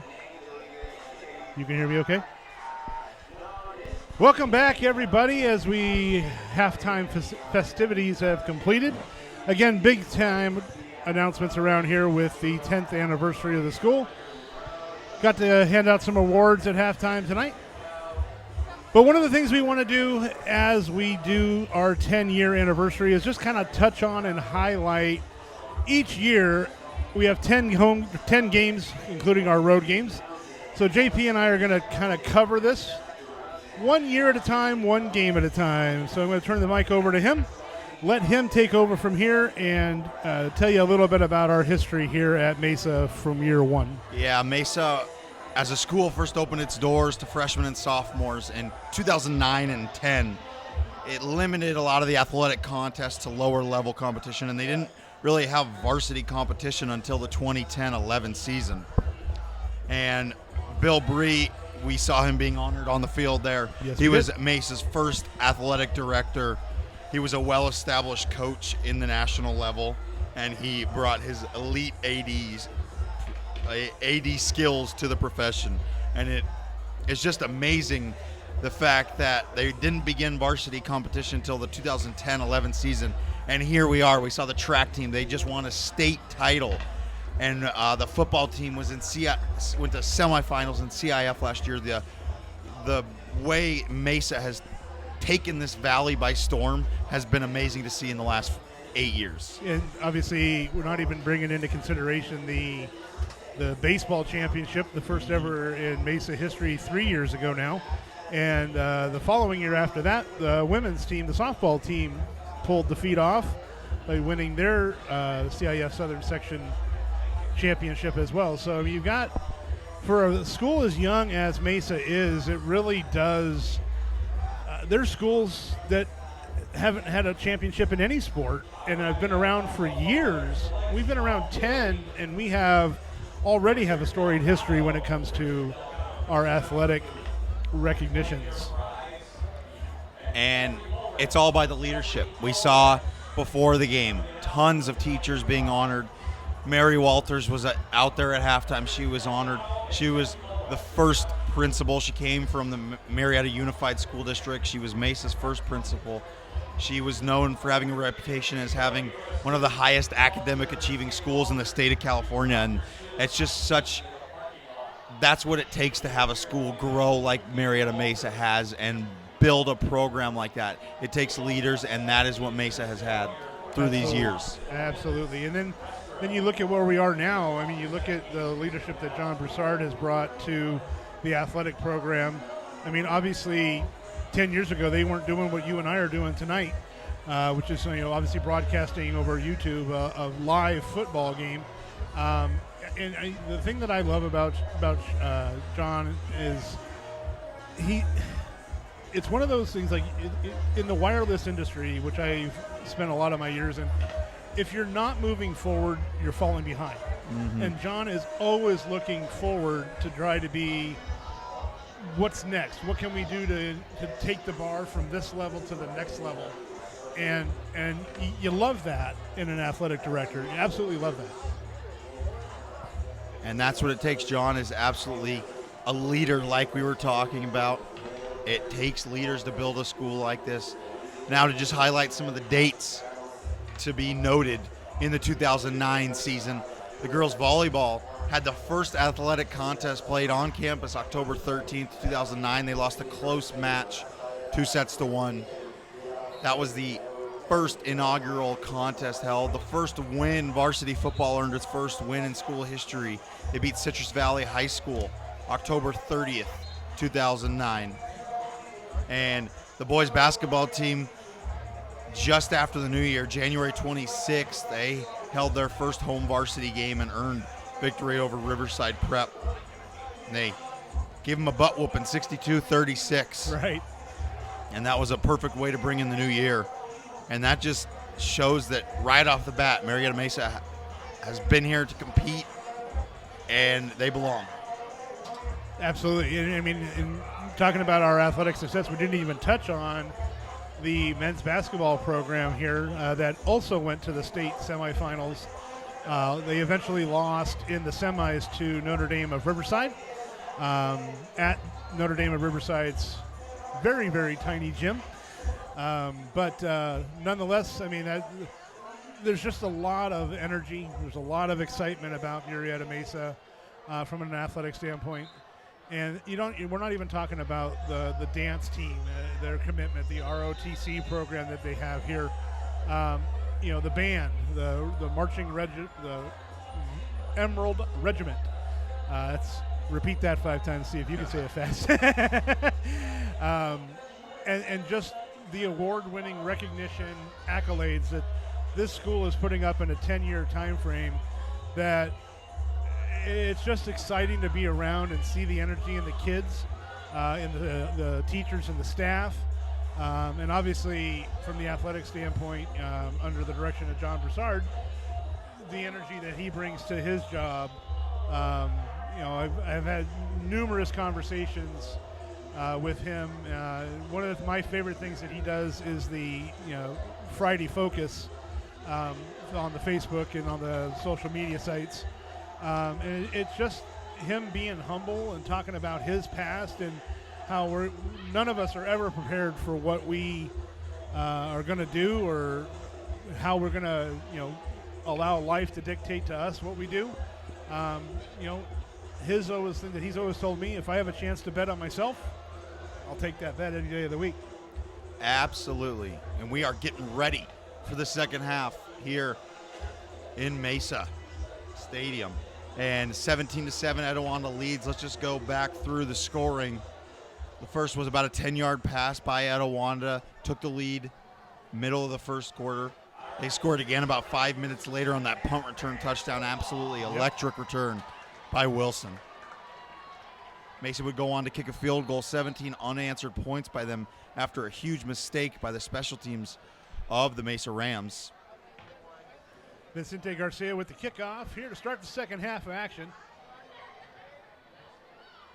Andrew Morris on the reception, brings it to the left side of the field and makes a cut. Has a hole, breaks free.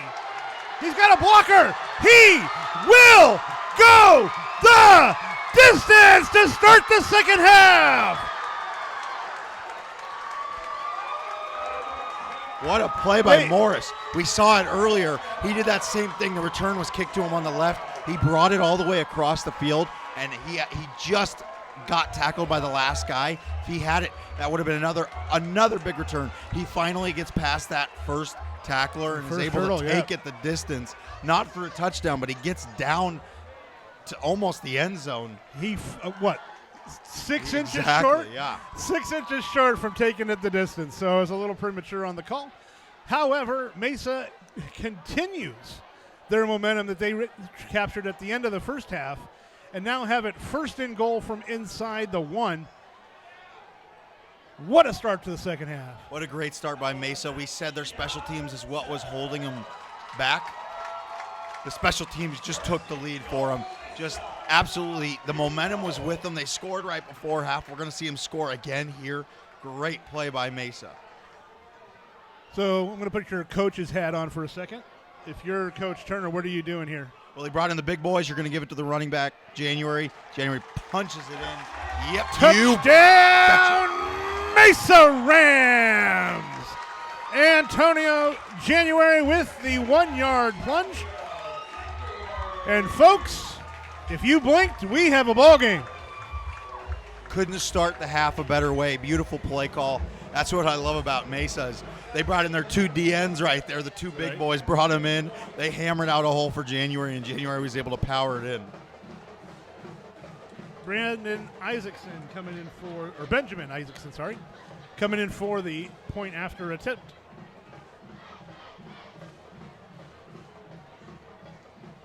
Long snapper was missing. Kind of a key piece to the extra point. Yep. Penalty marker on the play. I'm guessing a delay a game of some sort. Or illegal substitution. Looks like illegal substitution was the call. That actually might be pretty favorable. It was a poor snap. The quarterback didn't have a good hold on it. Yep. And the rusher off the edge had a great jump, so it might have been blocked or mishandled. It may be a gift that one was a penalty. So this will be a 25-yard extra point. That is no good. There was pressure on the kick as well. Snap was a little high, but it handled. But either way, with 11:36 remaining in the third quarter now, Mesa Rams have closed the gap to 4. Etiwanda still leads 17-13.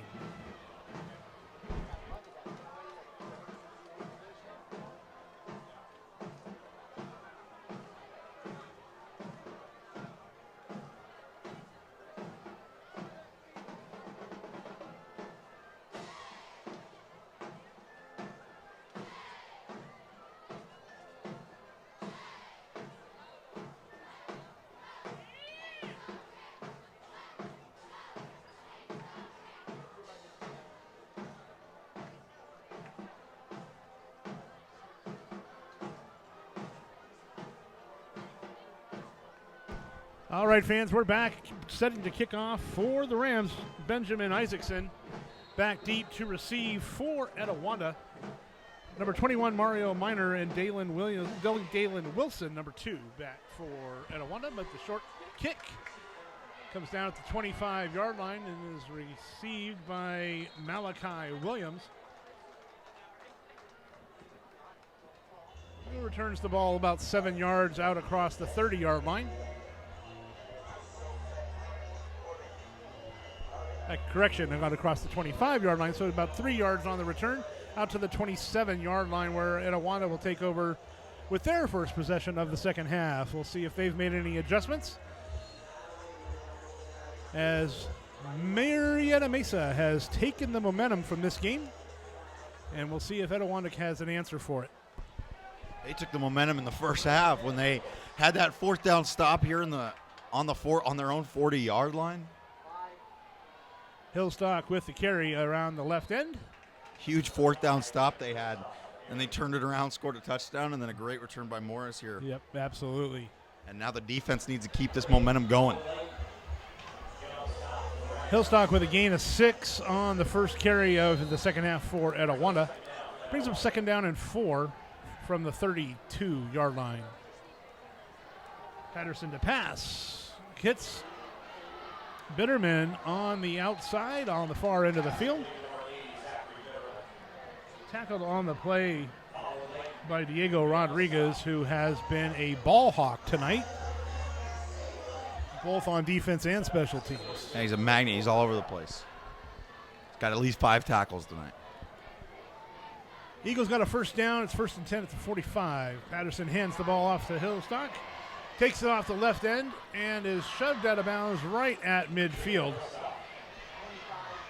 after a gain of 5 yards on the play.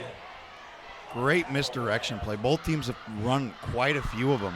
You get the whole defensive line going, and your offensive linemen already have the position on that one. Running back goes the other way.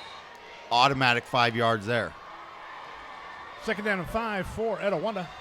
Patterson in the shotgun, hands the ball off to Hillstock off the right side this time, makes a cut, makes a second cut, breaks a tackle, and is brought down by guess who? That human ball magnet, Diego Rodriguez, with another tackle. After a gain of 10 on the play, brings up 1st and 10 for Etiwanda as the Eagles are driving into Mesa territory just outside the 40 at the 41-yard line. Patterson fakes. Oh, he does hand off. Hillstock takes the ball. Fooled even our cameraman. Hillstock gained, looks like 6 on the play, maybe 5. Brings up second down, and we'll call it 5.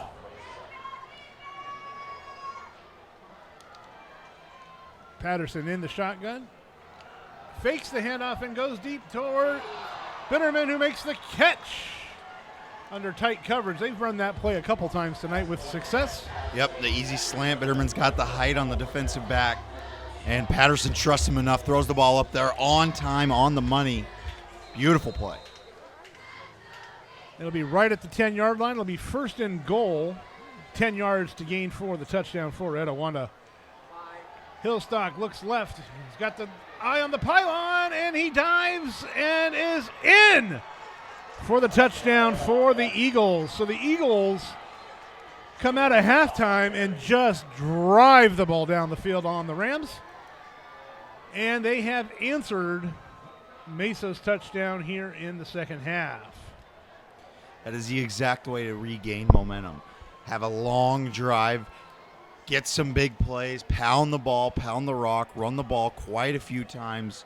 Use your powerful running back, your superstar Hillstock, and they pounded it all the way down there, scored a touchdown. Beautiful drive by Etiwanda. Extra point by Garcia is up and good. And with 10 minutes and 10 seconds left in the third quarter, Etiwanda extends its lead, now 24, Mesa Rams 13. So just to touch a little bit on Mesa from this season, they obviously were moved up from Division 4 to Division 3. They do play in the Southwestern League along with Murrieta Valley, Vista Murrieta, Chaparral, Great Oak, and Temecula Valley. One of the toughest conferences in America, as Murrieta Valley and Vista Murrieta both play in Division 1, and Chaparral and Great Oak both play in Division 2. So even though we're Division 3, we're 5 teams in at that point. Mm-hmm. So, just like Etiwanda, where they've got a very tough league with Upland, Rancho Cucamonga, Damien, and Chino Hills, it's very easy to finish third and still be ranked 5th or 6th in your own division for CIF. So Garcia set to kick off from the 40. Back deep to receive for Murrieta Mesa is Antonio January. Kick is deep, takes him to the 3, kind of muffed a little bit on the exchange, taken by January. Good blocking up front as January turns the corner. He has some room. He has a block, and he's down at the 50-yard line with a great tackle by number 21, Mario Miner, the defensive back from Etiwanda. The kick returners have come alive. We have seen some beautiful blocking on these kick returns, allowing Mesa to have 2 monstrous returns, one of them all the way down to the 2 and that one to the 50. Let's see if Mesa can get some momentum right back from Etiwanda, put some more points on the board. Well, this has turned it into an offensive shootout. It is shooting out. I think they talked about execution in the locker room. Cochran sets up in the shotgun. Throws it out to January. Makes the catch, makes a move, and is absolutely lit up like a Christmas tree. Those are the hits that kind of fire up your defense. Right. That's gonna. Your teammates are gonna be the ones on the next play. They're gonna be like, I want to get the big hit next play. I want to get the big hit. Marshall got his. We want ours. Yep. Those are really important to have on your defense every now and then. Keeps them fired up and excited. Exactly. Gain of 2 on the play. That brings up 2nd down and 8 for Mesa.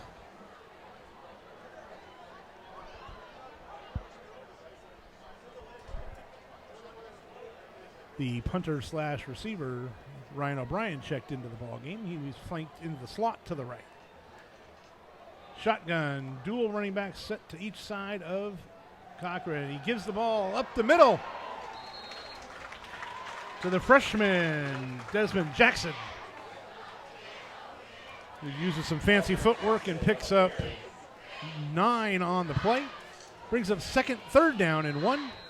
Now from the Etiwanda 39-yard line. That's veteran poise right there by Cochran. A lot of substitutions were coming in and out. A lot of people were confused. The receivers didn't know where to go. He calms them down, gets them in the right formation. They're able to get the play call down, almost pick up a 1st down. Colin Layton checked into the backfield. The freshman gets the ball right up the middle. And a little extracurricular activity between the defensive back and our offensive lineman. They are not going to give him the spot. They're actually going to say that he lost a yard as we have an injured Mesa Ram on the play. Looks like Isaac Evans is down. The 6'1 junior.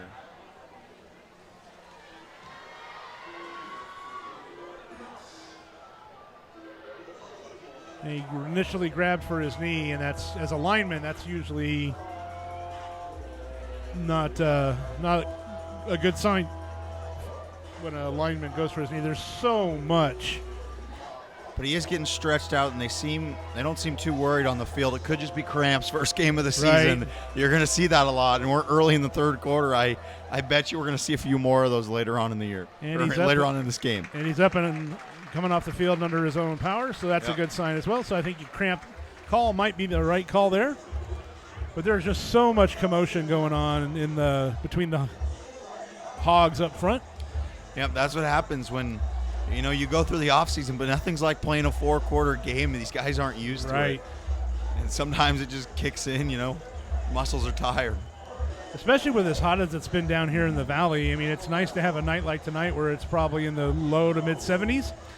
Beautiful night for high school Perfect football. Night for high school football. It almost feels like fall. Yep, Saturday Night Lights. Right? Just the day late.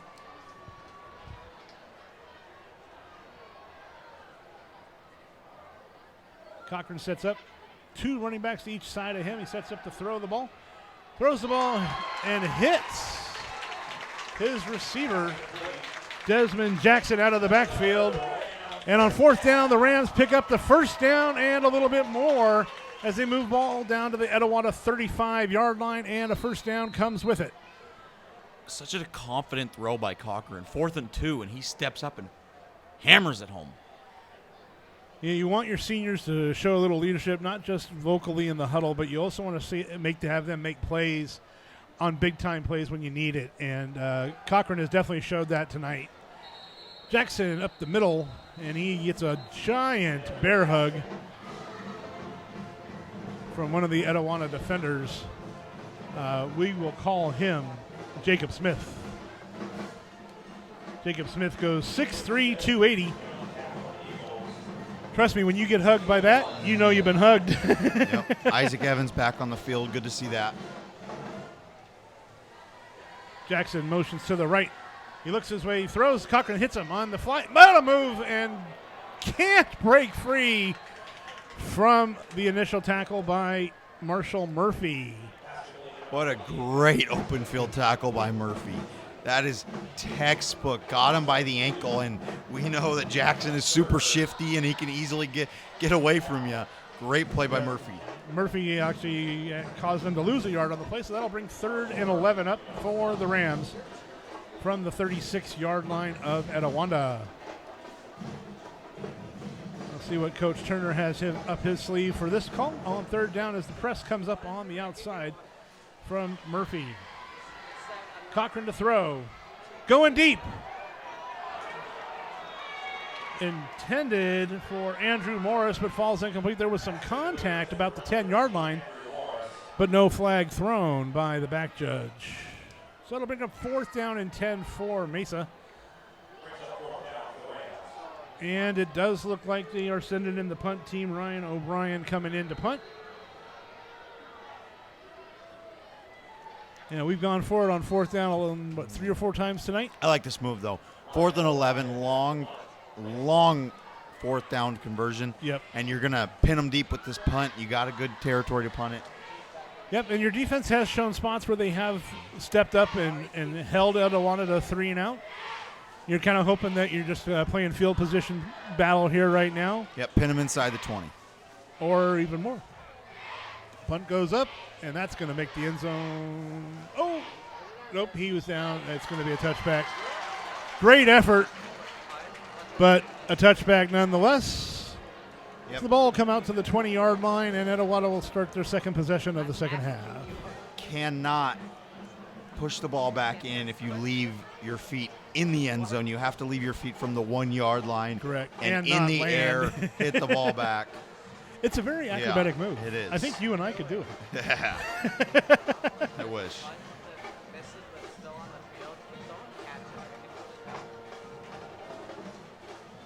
There was some action in Southwestern football last night, and we are looking up scores as we speak from last night's Friday Night Lights action in the Southwestern Conference. Patterson back on the field, flanked as always by Jacob Hillstock. Handoff goes to Hillstock off the left side, and he sneaks through for a gain of about 7 on the play, maybe 8. Can't really call it a tackle when you trip over your own shoelaces, but down by contact nonetheless. Gain of 8 on the play brings up 2nd down and 2. Mesa's got to stop Miles and Hillstock. Can't let this running game kill him like it did last drive. Little flip screen pass out to the flat. Big hit on Hillstock after a gain of 8 again on the play, but that play is good for a 1st down for Etiwanda. Correction, it is Tyree Miles in the backfield right now for Etiwanda. Patterson to throw. Hits Bitterman on the fly, and he rips up the sideline on the far side. Gain of about 17 on the play. Moves the ball into Mesa territory as they cross midfield and now set up shop at the 42-yard line of the Mesa Rams. And just like that, Etiwanda is across midfield and looking to put pressure on the defense of Murrieta Mesa. Miles with the carry again off left tackle. This time with a little less real estate to work with as the Mesa defense led by Keon Bars stops him. And we do have an injured Mesa Ram on the play.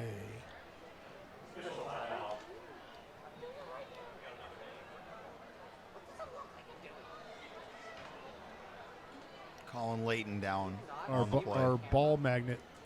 Yep. But it does seem like another cramp. I think they're just stretching out his hamstring.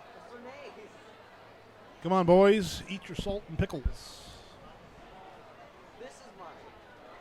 This does give us a moment to refresh on the Southwestern League action that took place this last weekend. Great Oak beat King 20-7, moved their season 1-1. It was their home opener. TVHS crushed Elsinore 35-14. They moved to 1-0 on the year. That was their first game. Chaparral moves to 2-0 by beating Poly 49-0. Wow, Yep. what a statement by Shap. Yep. Vista Marietta, they had a barn burner with Los Alamitos. They won 38-35. They start the season on a good note, 1-0. Vista Marietta has always been, for us, one of those teams that we've just kind of, I don't know whether it's just the stigmatism of Vista Marietta. Marietta Valley's been good, but they've been good lately. There's been times where we've been competitive with Marietta Valley. But Vista Marietta, they have just, they just carry themselves with such a cocky swagger, if you will. Last year's team went in believing that they could beat Vista Marietta on Vista Marietta's soil, and we got it handed to us. We had one of our injuries, Shakir Ricks, got hurt in pregame, hurt his knee, and that kind of took the wind out of our sails, at least initially. It was competitive, but it was obviously a loss for the Rams, one of their 3 that they did have last year.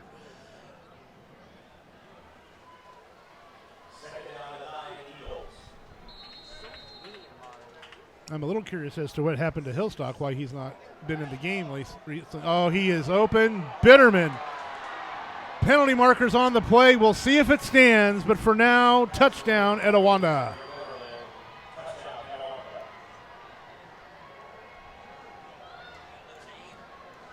Roughing the passer called against Mesa. The touchdown will stand.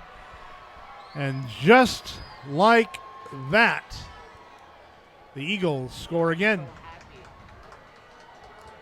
Yeah, a lot of pressure on Patterson. He was able to deliver a beautiful ball. The corner jumped the route and guessed the wrong route, leaving Bitterman wide open on a post route all the way to the end zone. Untouched. And that combination between Patterson and Bitterman once again strikes again. They are easily at 10 connections for the day for over 100 yards, and that's 2 touchdowns now for those 2. Absolutely. So Garcia checks in to attempt the point after. I think Bitterman may have a player of the week coming his way. Right. Although, like I started to say, I'm a little concerned as to why Hillstock hasn't been in the game to start the second half. It's been Tyree Miles in the backfield, as the extra point is through and good for the extra point. And a little excitement from the kicker. Kind of feels like one of the NCAA games where the kicker makes an emphatic kicking motion as a hey in your face kind of a thing. But right now, 5 minutes left in the third quarter. Etiwanda has now extended the lead 31-13. We'll see if Coach Turner and the Rams have an answer and get back into this contest. Let's see if Mesa can get the hat trick, make it 3 great kick returns in a row, get them past the 50. So if you're Coach Davis from Etiwanda, do you do the pooch kick here? What are you thinking? Oh, there's a penalty. What the? They may have moved the roughing the passer penalty to the kickoff. What a huge advantage. That's not a dead ball foul. That's a live ball foul. That would just be a decline or accept, one would think. Either way, we don't know what's going on, but we do know they're kicking off from the Mesa side of the 50 at the 45. So that answers your question. It's going to be a pooch kick. It's going to be a pooch kick. And probably not 3 for 3 on the returns. But he drives the ball through the end zone. Hits high school rules. The second it crosses the goal line, it is a dead ball. Hits the A in the word Rams in that end zone. And Mesa will start from the 20-yard line, 1st and 10. And see if we can put together a few plays and drive this ball down the field, stick one in, and get back to within 11.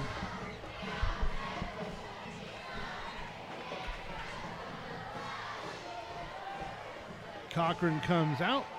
He'll be flanked by Desmond Jackson in the backfield.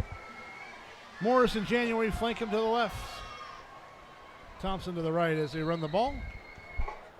With very little motion, but gain of 3 on the play, maybe 4. Brings up 2nd down and 6 as the ball was pushed out to the 24-yard line. Mesa bringing in a new quarterback, Jose Ayala. Cochran had a good game, but wasn't moving the ball much.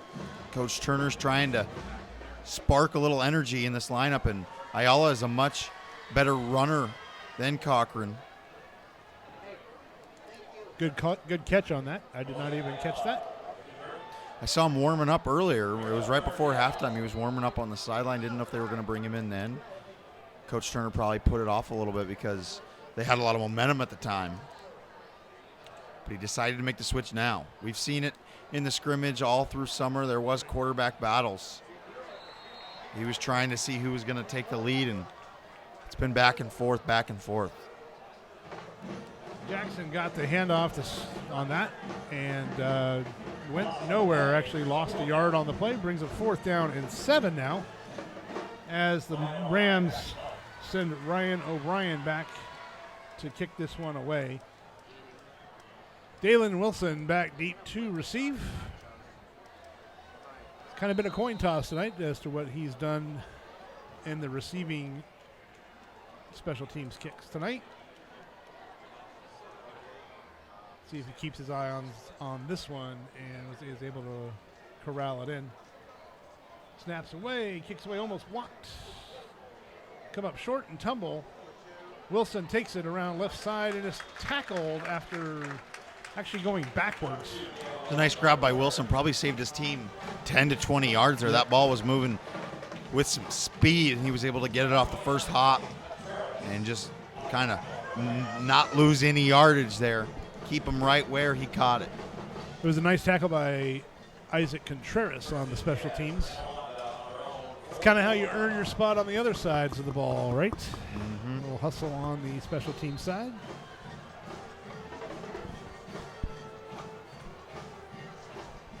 Patterson back at it. Flanked again by Tyree Miles.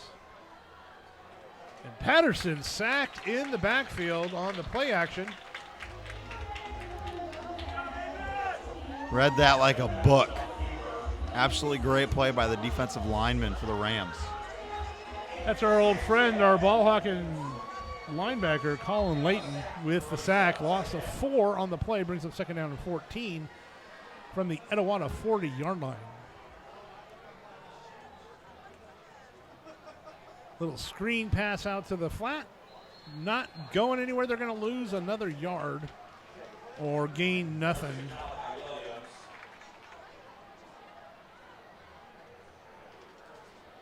Patterson's pass complete to Malachi Williams on the far side of the field. JP, have you ever noticed when you're calling a game that everything seems to be on the opposite side of the field? Yeah. Showing blitz. Diego Rodriguez showing blitz but backs out. Patterson audibleizing at the line. Looks left. Screen pass. And this could run for a while. Tyree Miles out of the backfield. Good audible call by Patterson. That was a smart play by Patterson. You don't have to see that from a young quarterback. Patterson, just a sophomore. 21 of the 22 starters for Etiwanda are either juniors or seniors. Patterson's the one. He's the sophomore, and he's the quarterback. And he made a great audible there. He saw Rodriguez coming in with the blitz, got the screen, read it perfectly. Let them come and burn them. Let their aggression be their weakness. Patterson's pass complete to Malachi Williams.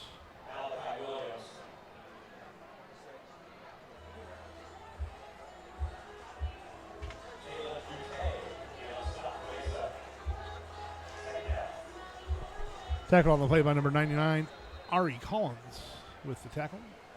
Gain of 7 on the play brings up 2nd down and 3 from the Mesa 38-yard line, and Etiwanda Eagles are driving again. Or should I say flying again? Great defensive play there. Great defensive play. By Venegas. Patterson's pass was intended. He cut off the receiver. We'll say number 8, Aaron Williams, was the Cut intended off. receiver. Aaron Williams was able to jump right in front of him. And there was a lot of contact, but no pass interference because he played the ball. He went up, tried to get the interception. Absolutely. Oh, pressure. Keon with the pressure. And the pass is incomplete. We really haven't even talked much about Keon and what's going on with him. He's got some offers on the table to go to the next level, including Toledo, the Zips from Toledo, Florida Atlantic Owls, the Portland State, and Sam Houston State. So Keon's getting a little bit of love heading towards the next level. Yeah, he is definitely going to be a collegiate athlete. You can see the potential here. And we're looking forward to a senior season. The other Mesa Ram that is getting some looks but isn't on the field tonight due to an ankle injury is Nathan Oriano, number 66, one of our offensive linemen. I know he's had a couple conversations with Dixie State University. If he goes to Dixie State, he'll join alumnus in Giovanni Sanders, who is fighting to make the team up at Dixie State in St. George, Utah. So we'll see if Gio can make an impact immediately as a freshman up there.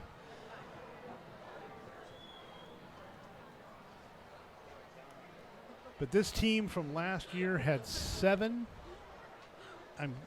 I think it's 7, but I'm almost positive it might even be 8. 8 players from the Mesa team from 2017 that for CIF Division IV were all CIF.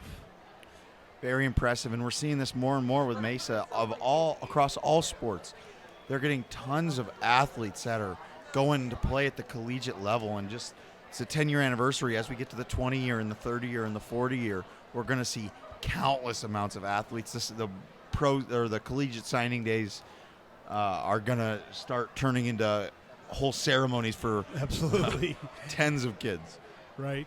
And then, you look at how well Jackson's done tonight as a freshman, and you can't necessarily tie one to the other because obviously the seniors go out and the freshmen come in.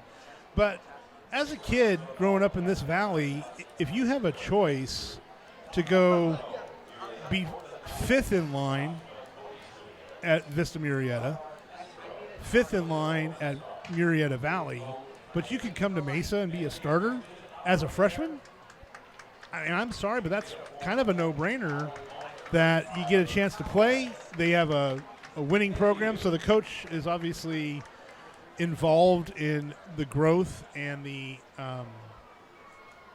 development of the kids and helping them be better. And it's that momentum that allows that momentum to keep running year after year. Kind of the old adage, trying to think of how it goes. We don't reload, or we don't rebuild, we reload. It allows you to have those kind of things happen. Obviously, this team is very young, very senior heavy on the defensive side of the ball.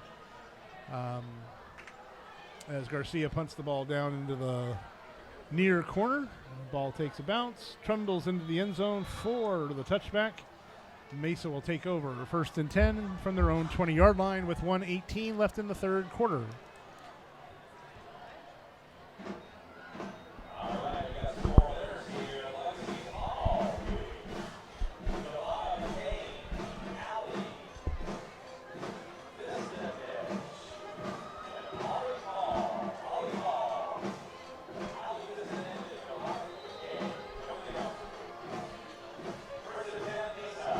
Cochran checking back in at quarterback for the Rams.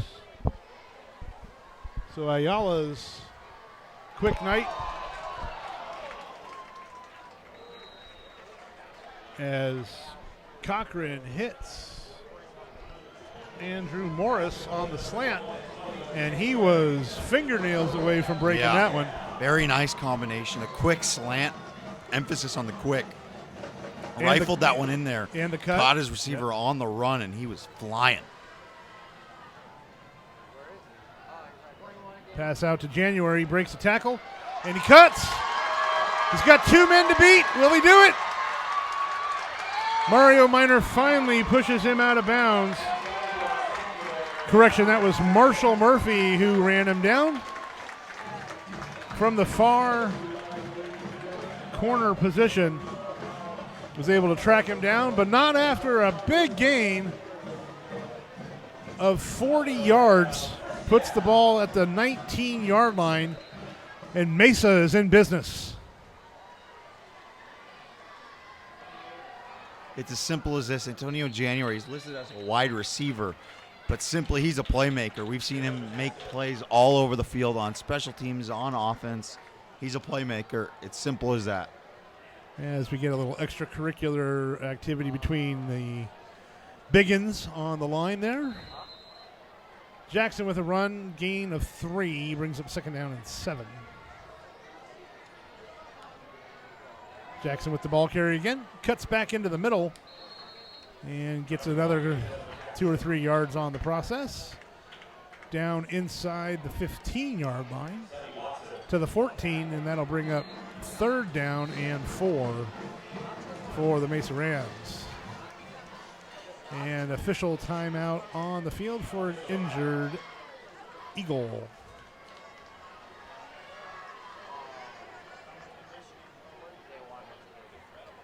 So in case you missed it early, these two teams were in Division 4.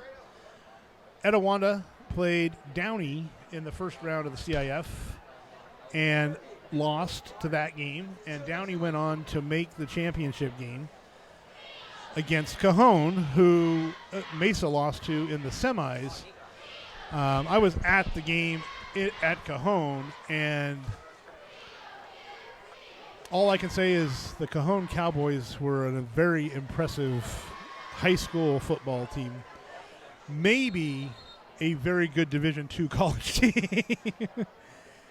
They had 2 receivers that were 6'5" and could fly, and were just too much for our Rams to handle last year.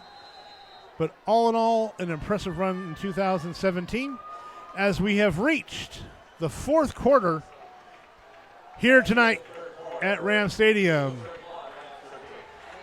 The score after 3 quarters of play, Etiwanda Eagles 31, Mesa Rams 13, as we head to the 4th.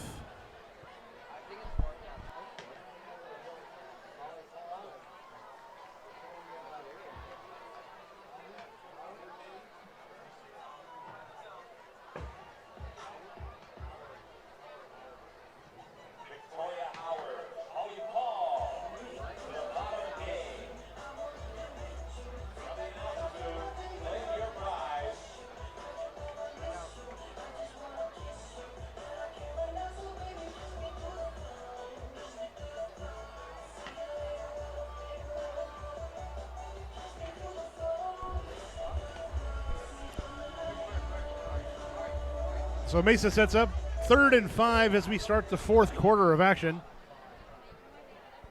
Cochran set in the shotgun position, flanked to the left by number 28, Desmond Jackson.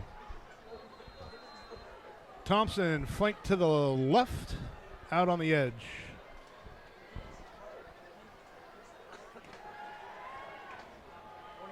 Pass goes to Desmond Jackson. And is good for enough yards for the first down as Mesa drives the ball inside the 10. It'll be 1st and goal from the 9.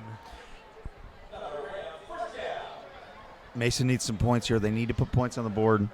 Pull it back. 2-possession game early in the 4th quarter. Still a chance to come back. January with the carry. Gets roughed up a little bit as he cuts back in. Actually, I stand corrected. That was Antonio January with the carry. takes the ball down to about the 6-yard line. Jacob Smith, the 6'3", 280-pound nose tackle for the Eagles, makes the tackle. An absolute clog in the middle of the defensive line for the Eagles. He does make a difficult hole to move. Great defense by Adigwu there.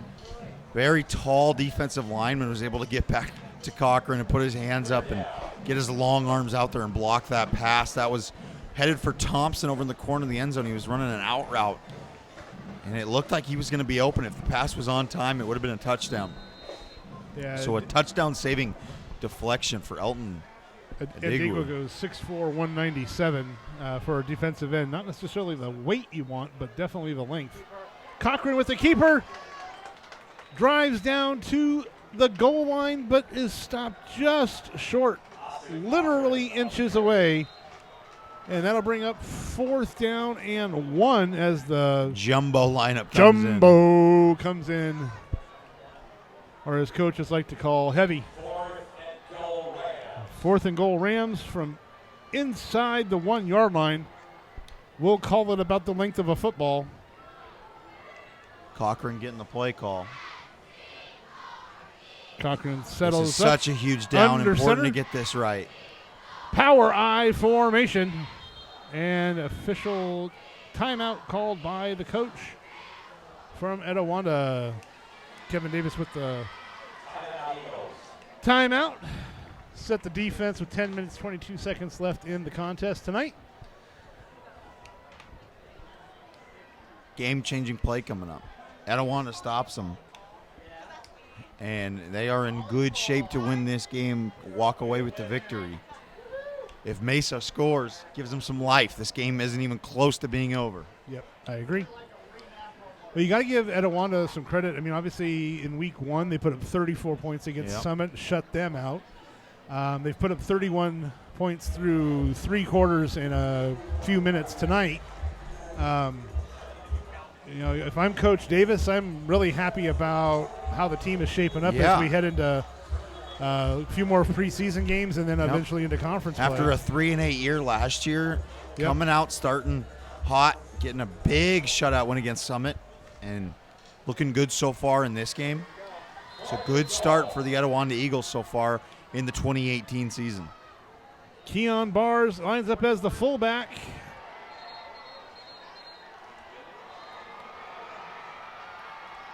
As looks like Etiwanda has stopped Mesa and Desmond Jackson from getting into the end zone. Correction, that was Antonio January, the ball carrier. And the Eagles' Stonewall defense has held as Mesa turns the ball over on downs at the 1-yard line. This is where we need a safety to get the 2 points back that we missed, or the 1 point back that we missed plus 1, to get us to 15, and then we get the punt, the free kick, and take that in and score, and then we're right back in this game. But I'm anticipating we're going to see a steady diet of either Miles or Hillstock, although we haven't seen Hillstock in the second half. Pressure put on Patterson, throws complete to Malachi Williams out across the 10-yard line. Huge play there by Etiwanda, backed up in your own end zone. The Rams got some pressure back there.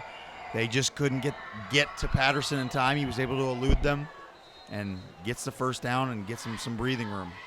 Keon Bars almost had him. He was probably another step or so away from getting to him. But the elusive sophomore Patterson was able to elude him and then complete the pass to Williams.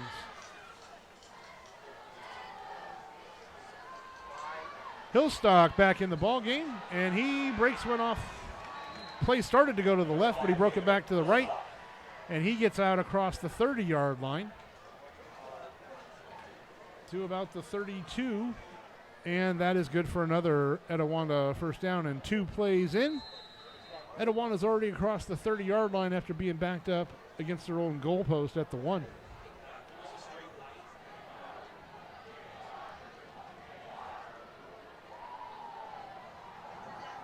Hillstock again the carry. Mesa defense rises to the occasion and stuffs that play before it can get started. Eric Reyna in on the tackle. No gain on the play. Brings up 2nd down and 10 for the Eagles from Etiwanda.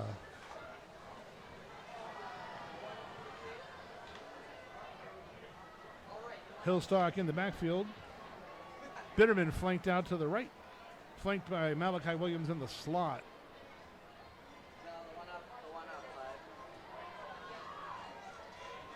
Patterson sets in the shotgun.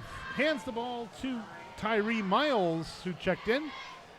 Who takes it off the right side and drives ahead for 4 or so yards on the play.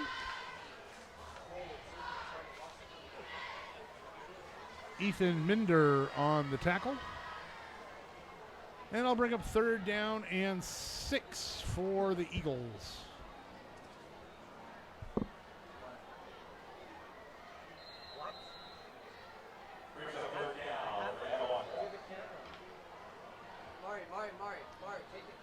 Patterson hands the ball off.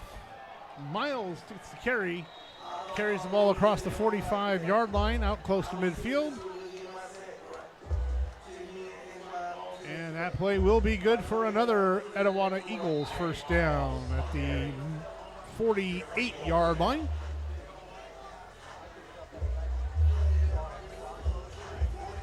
And they're just looking to assert themselves, play a little keep away, and run the clock, run the running backs, whether it be Hillstock or Miles, and take whatever comes from there. Miles the carry again, and he breaks one. Gain of 27 on the play. Takes the ball down to the 25-yard line.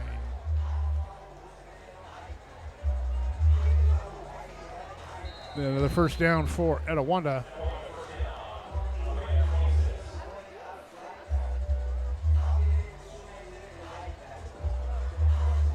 Tell you one thing, with Hillstock and Miles as your 1-2 punch, who needs a jab? Exactly. Pressure, screen pass, 2 Miles out of the backfield. Patterson under a lot of pressure. Elected to take the check down to the running back out of the backfield with Tyree Miles.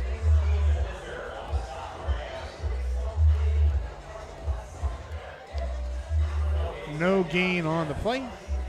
Brings up 2nd down and 10 from the Mesa 26-yard line.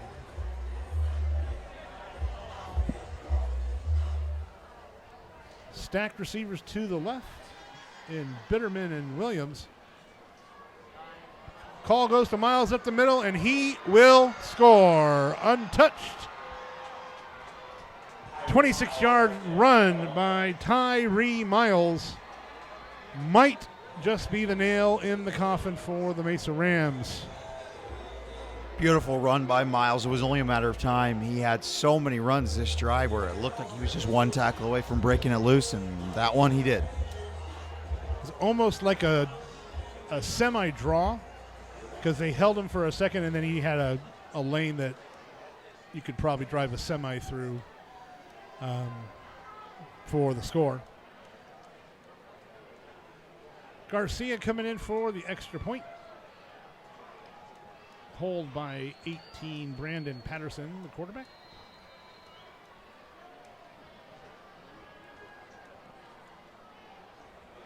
Garcia's kick is through the uprights and good with 6 minutes and 32 seconds remaining in the ball game. Etiwanda now leads 38 to Mesa's 13. Well, we've had some flashes of brilliance tonight. I think this will be our next opportunity to have a good return. We didn't do anything silly and commit any penalties, so they're not kicking off from our side of the field this time. But now that this game is all but out of hand a little bit, This is a perfect time for Mesa to just work on some things, work on the offense, work on some special teams. The coach can experiment with some different lineups, some different play calling. This is learning time. Absolutely. Learning It's all about getting better Yep. for the next one. Yep, learning time for the future. And as we know, league games are the most important. Absolutely. These are still considered preseason. Little pooch kick down to about the 25-yard line.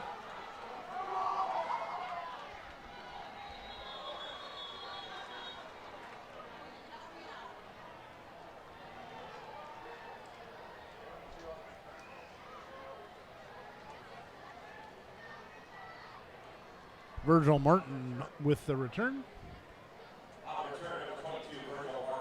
Out to the 28-yard line where Mesa will, correction, the 33-yard line where Mesa will take over 1st and 10. Cochran checking in at quarterback. Two running backs flank him. One to the left, one to the right. 2 receivers to the right. Cochran's pass tipped and almost intercepted, intended for Rayshawn Burleson. That's the second throw that's gone right through the hands of Marshall Murphy. Yes, it is. He should have 2 interceptions and maybe 2 pick sixes. And he has 0 and none. I'm So sure he's going to want those ones back. yeah, no. When he gets into the film room tomorrow or on Monday, his teammates are gonna give him a little bit of, maybe have some glue waiting for him or something. Desmond Jackson on the carry. Fumble on the plate, recovered by Etiwanda. That's not what we needed tonight. Those are those freshman mistakes that you Yeah. cannot make. You got to hold on to the football. You got it. Ball security is job security. Yes, it is. So Etiwanda gets the ball at the 37-yard line with 6 minutes and 10 seconds remaining in the fourth quarter. Especially in the fourth quarter, it's been a steady diet of either Tyree Miles or Jacob Hillstock for Etiwanda. And it looks like we've got a new face in the backfield.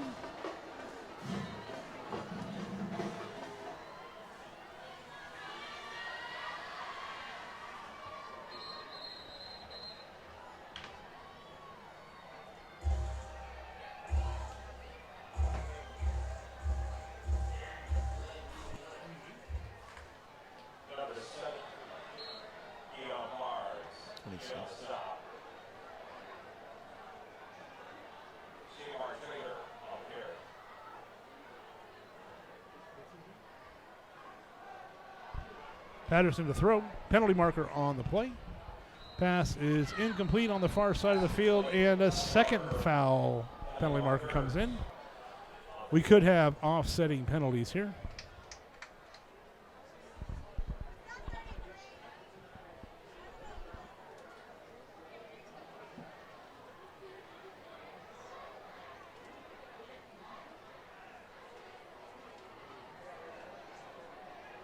Penalties do offset, and we will replay second down.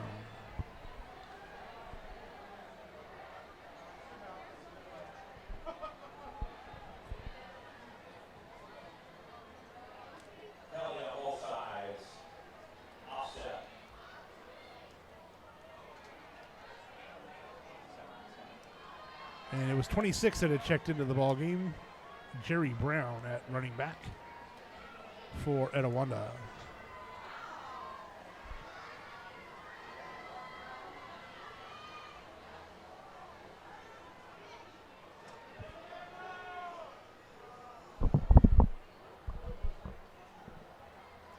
Referee's still trying to figure something out, and we got to remember, this is the first game for the Mesa Rams. It is also the first game for the referees. Yes, it is.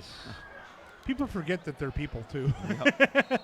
And just like you can have a running back that gets into a rhythm and cut and make moves and be successful, referees have moments where they slump too. So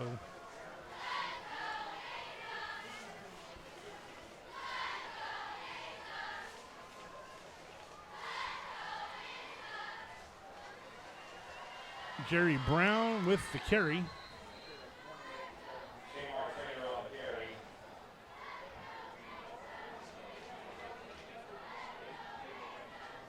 Gain of, we'll call it 2, brings up 3rd down and 5 for Etiwanda.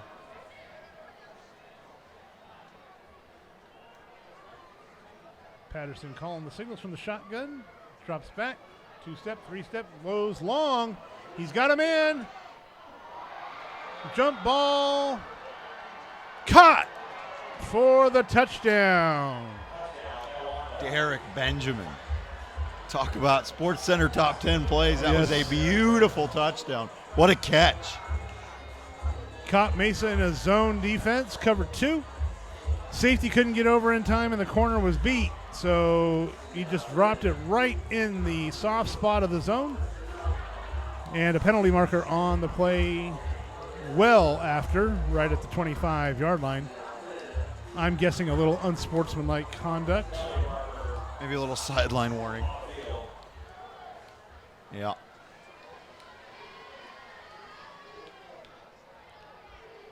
Yep, the 25-yard line rule players on the bench are not allowed to go past the 25-yard line, obviously, unless they're checking in the game. And those players were not checking in the game. Exactly. So it looks like that penalty will be assessed on the kickoff as Garcia sets up for yet another extra point try.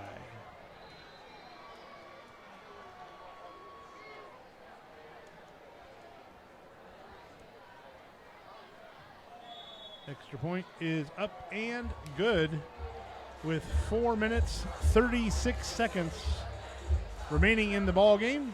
Etiwanda now has the game pretty much in hand at 45 to Mesa's 13.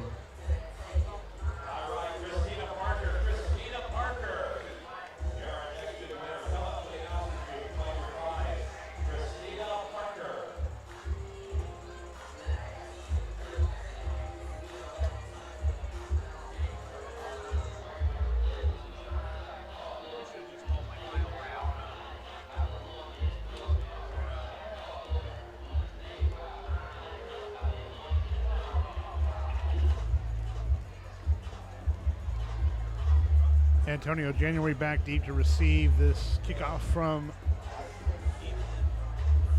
Garcia. Etiwanda players being a little bit antagonistic, maybe the best word, with their hand motions as they came across from their sideline towards ours. They definitely have their swag on. They're 45-13 with 4 minutes remaining in the game. But I think you and I are of the same opinion. Show some class. Act like you've been here before. Like this is just, we were supposed to do this. Little pooch kick. Taking it to 50. Crossing the field with some speed. Brought down by Mario Miner.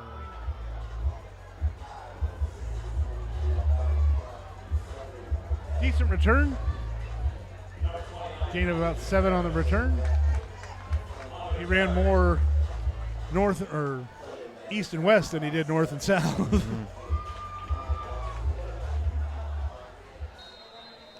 Checking back in at quarterback is number 11, Jose Ayala. Ayala set to throw. He cuts it and run. Takes on a linebacker. Takes on half the defense. I was talking about it with you last week. Mesa's having quarterback competitions. You got 3 or 4 guys dueling, and they all have their own strengths. Some guys are good at throwing the ball. Some guys are just are smart and able to go through their reads. Ayala's just an athlete. He drops back in the pocket, and he knows he can run the ball, as we're seeing again here. He's going to break a tackle. He's taking it home. But that is definitely one of Ayala's strengths, is his athleticism. He's able to run the ball. He drops back, looks at his first option. It's not there, and he knows he can make a play, so he's going to take off. He put a good move on the free safety on that run.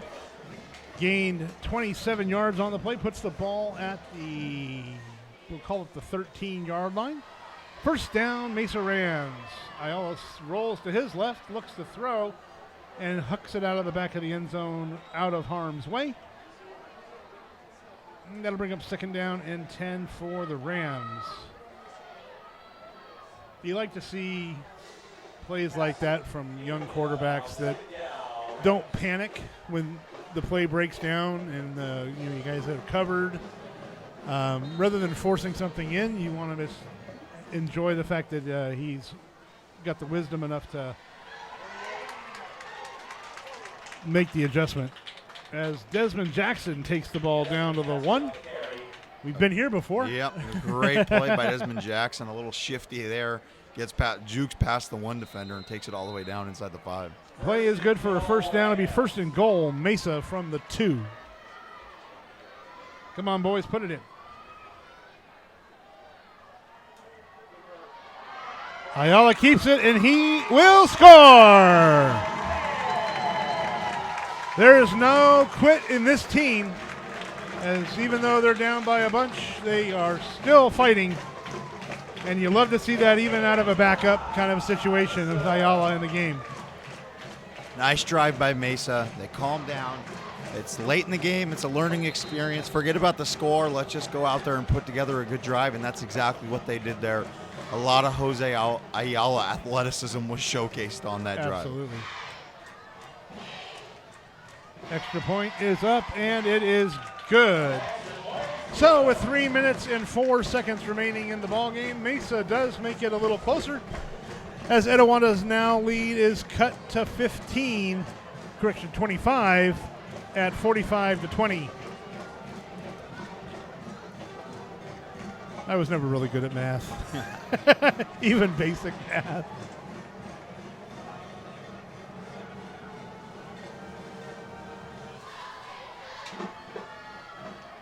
Onside kick? Yes, no. Or at least attempt it. They may. They may see it. If you're Etiwanda, you almost have to be expecting an onside kick. They do have all their hands guys. You have Hillstock. You got all the receivers. Williams. Yep, they are Williams, Dillard. And their safeties, Devontae Dillard's in there. Jerome Wilson Jr., who we really haven't talked about much tonight. He's their stud on defense from the safety position, who's got D1 offers from Pac-10 school or Pac-12 schools, Utah and Washington State. So, I mean, we've done a good job of staying away from him. But we really haven't called his name at all tonight, except for just now. Yeah, definitely the leader of that Etiwanda defense. He's done a good job keeping the passing game at bay for Mesa. And it's always nice to have a 6'2" safety. Sitting back there. Sitting Yeah, back that's there, gotta be nice. just waiting for kind of a Steve Atwater mentality, just waiting for someone to light him up. Mesa was offsides for the 3rd time tonight on the kickoff. We will tee it up and do it again. And they will drive it down into the corner. And, it takes a friendly bounce.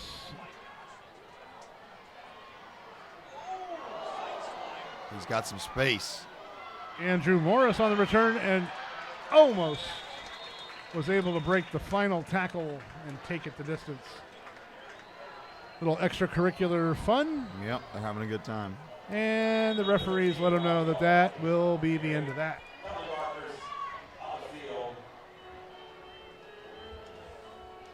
A lot of laundry on the field there. At this time, we'd just like to take a moment and acknowledge some of our sponsors of the Mesa program. Obviously, Adidas is the official apparel supplier of everything athletically for Murrieta Mesa. It's always nice to have a company like Adidas on board. Also, Epic Wings and Things. Kind of the pregame spot. If you go to Mesa, that's where you go for your pregame meal. Cashin Law Firm and Cochran Realty are just super generous sponsors of the Mesa football program. We want to thank them. And then we have our banners down here in front. We got Madison Square Dentistry, Top Notch Auto, Murrieta Orthodontics, Joshua Toby Studios, Watermark, The Mill Restaurant. If you have not eaten at The Mill, you are missing out. Big O Tires, The Man Cave Transmission and Auto Repair, and Home and Auto Insurance, all sponsors of this year's Mesa Rams football program. On behalf of Mesa Athletics, we want to thank you for your sponsorship.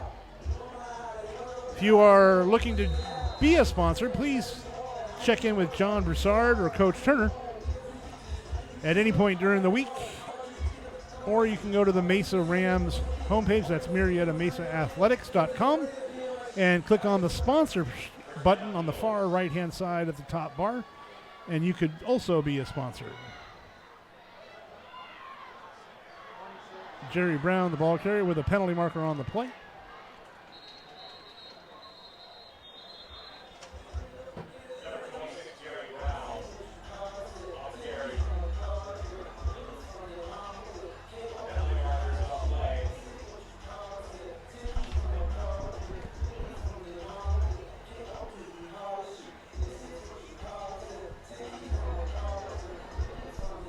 I couldn't tell if that was a holding penalty or a different penalty. Either way, I think it was a crackback block coming back on the play. I was gonna say, tends to happen on reverses like that. I was going to say, if it goes the extra 5 yards, we know it was that. Yeah. So, few new hand signals from the referees this year that I have not seen. But it'll be first down and a country mile. We'll call it 30. We'll call it 27 yards. Got a new quarterback in for Etiwanda, Nick Rivas Jr. Up by 25, giving some of the backups looks. Absolutely. And it gives you a chance to have some of your younger players get a little varsity experience. Players that may not normally see the field. And be able to adjust to the speed and the strength and the power that the varsity level brings to a football kid.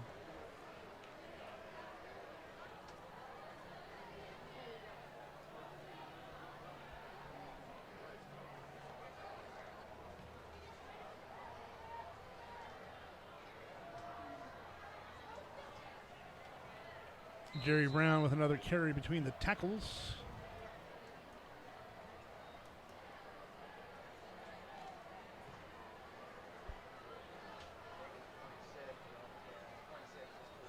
Tackled on the play by number 65, Michael Bannister. Rams defense getting a little facelift with some of the players that are checking in as well. Bannister's only a junior, but he's 6'6" and 235, so little hope for our defensive line. Jerry Brown with another carry as we hit the 1 minute remaining in the contest. Fans, be sure to check in with us next Friday night as the Mesa Rams will head up to Corona High School to take on the Panthers of Corona High. Kickoff is at 7.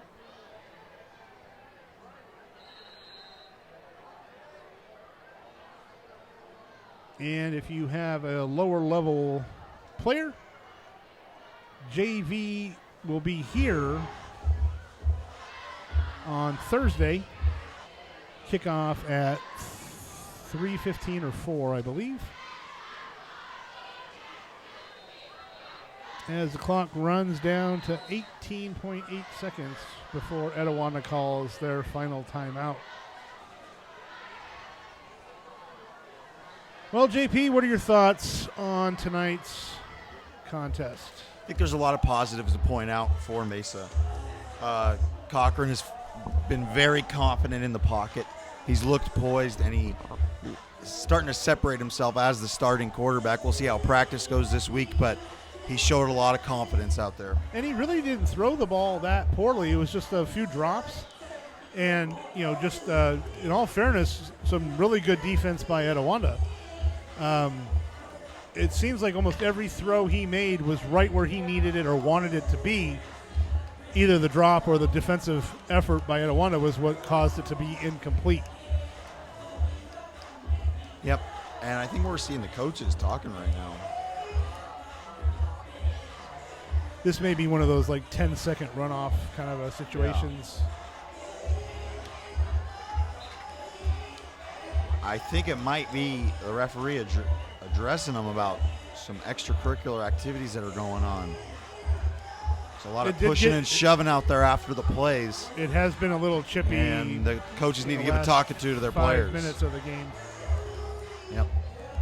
Well, it was very evident that Etiwanda, when they came out for the kickoff after the most recent touchdown that initially put them up 45-13, that they were doing what you and I would consider a little taunting, a little showboating a little bit, as they made their way across from the far side of the field towards the Mesa side of the field. Little swag, little poking fun, little teardrops kind of thing, like who's crying now, guys. I think the officials are going to call this game with 18 seconds left. Both teams are kind of meandered around the 50-yard line. Yeah.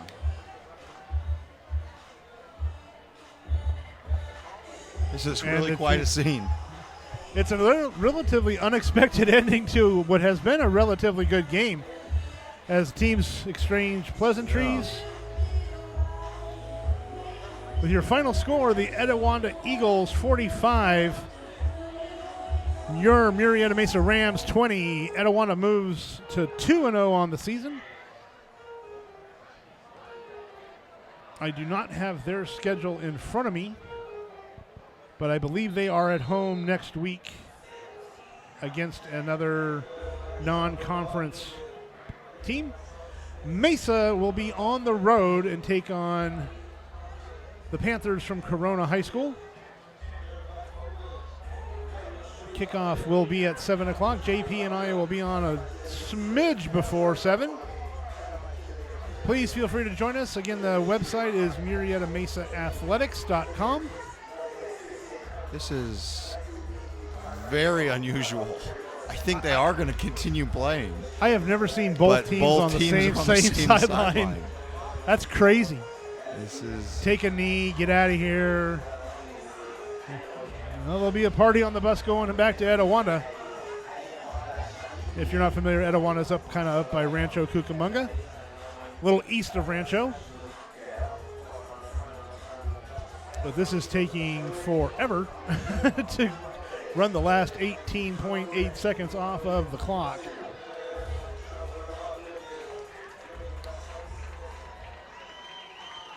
Well, we definitely have some work to do. Things to build off of. Special teams played well in the second half.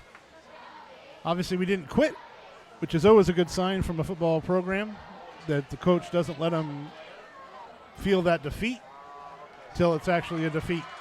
And everybody's hugging again. And a little bit of fun by everybody. I think I know green, what's red, and white. Toby Kendra, one of the special members of the team, is taking the ball down to score a touchdown. This is great sportsmanship shown by both Toby, sides. now we know why everyone was at the touchdown Mesa! Toby Kendra with the fumble recovery. Even the cheerleaders from Etiwanda are coming across the field to congratulate Toby on the touchdown. What an awesome For those way of you to who don't know, Toby is one of our special needs kids that plays on our Mesa team. He is one of the biggest hearted kids, and he actually caught me with my mouth open as the fireworks go off. And again, the celebration of our 10-year anniversary right here at Mesa High School. Ladies and gentlemen, it's been a pleasure bringing you tonight's contest. Once again, the Etiwanda Eagles fly into Murrieta and take a 45-26 victory over the Murrieta Mesa Rams. A little bit of class shown by Etiwanda and helping everybody celebrate Toby's touchdown. As apparently they're all diving at the 20-yard line thinking it's a swimming pool, but in all fairness, a great game by both teams tonight. For my partner, J.P. Sarr, I'm Mark Clinton. Good night from MMHS High School. We'll see you back next week from Corona High School.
Ladies and gentlemen, thank you guys for coming out tonight.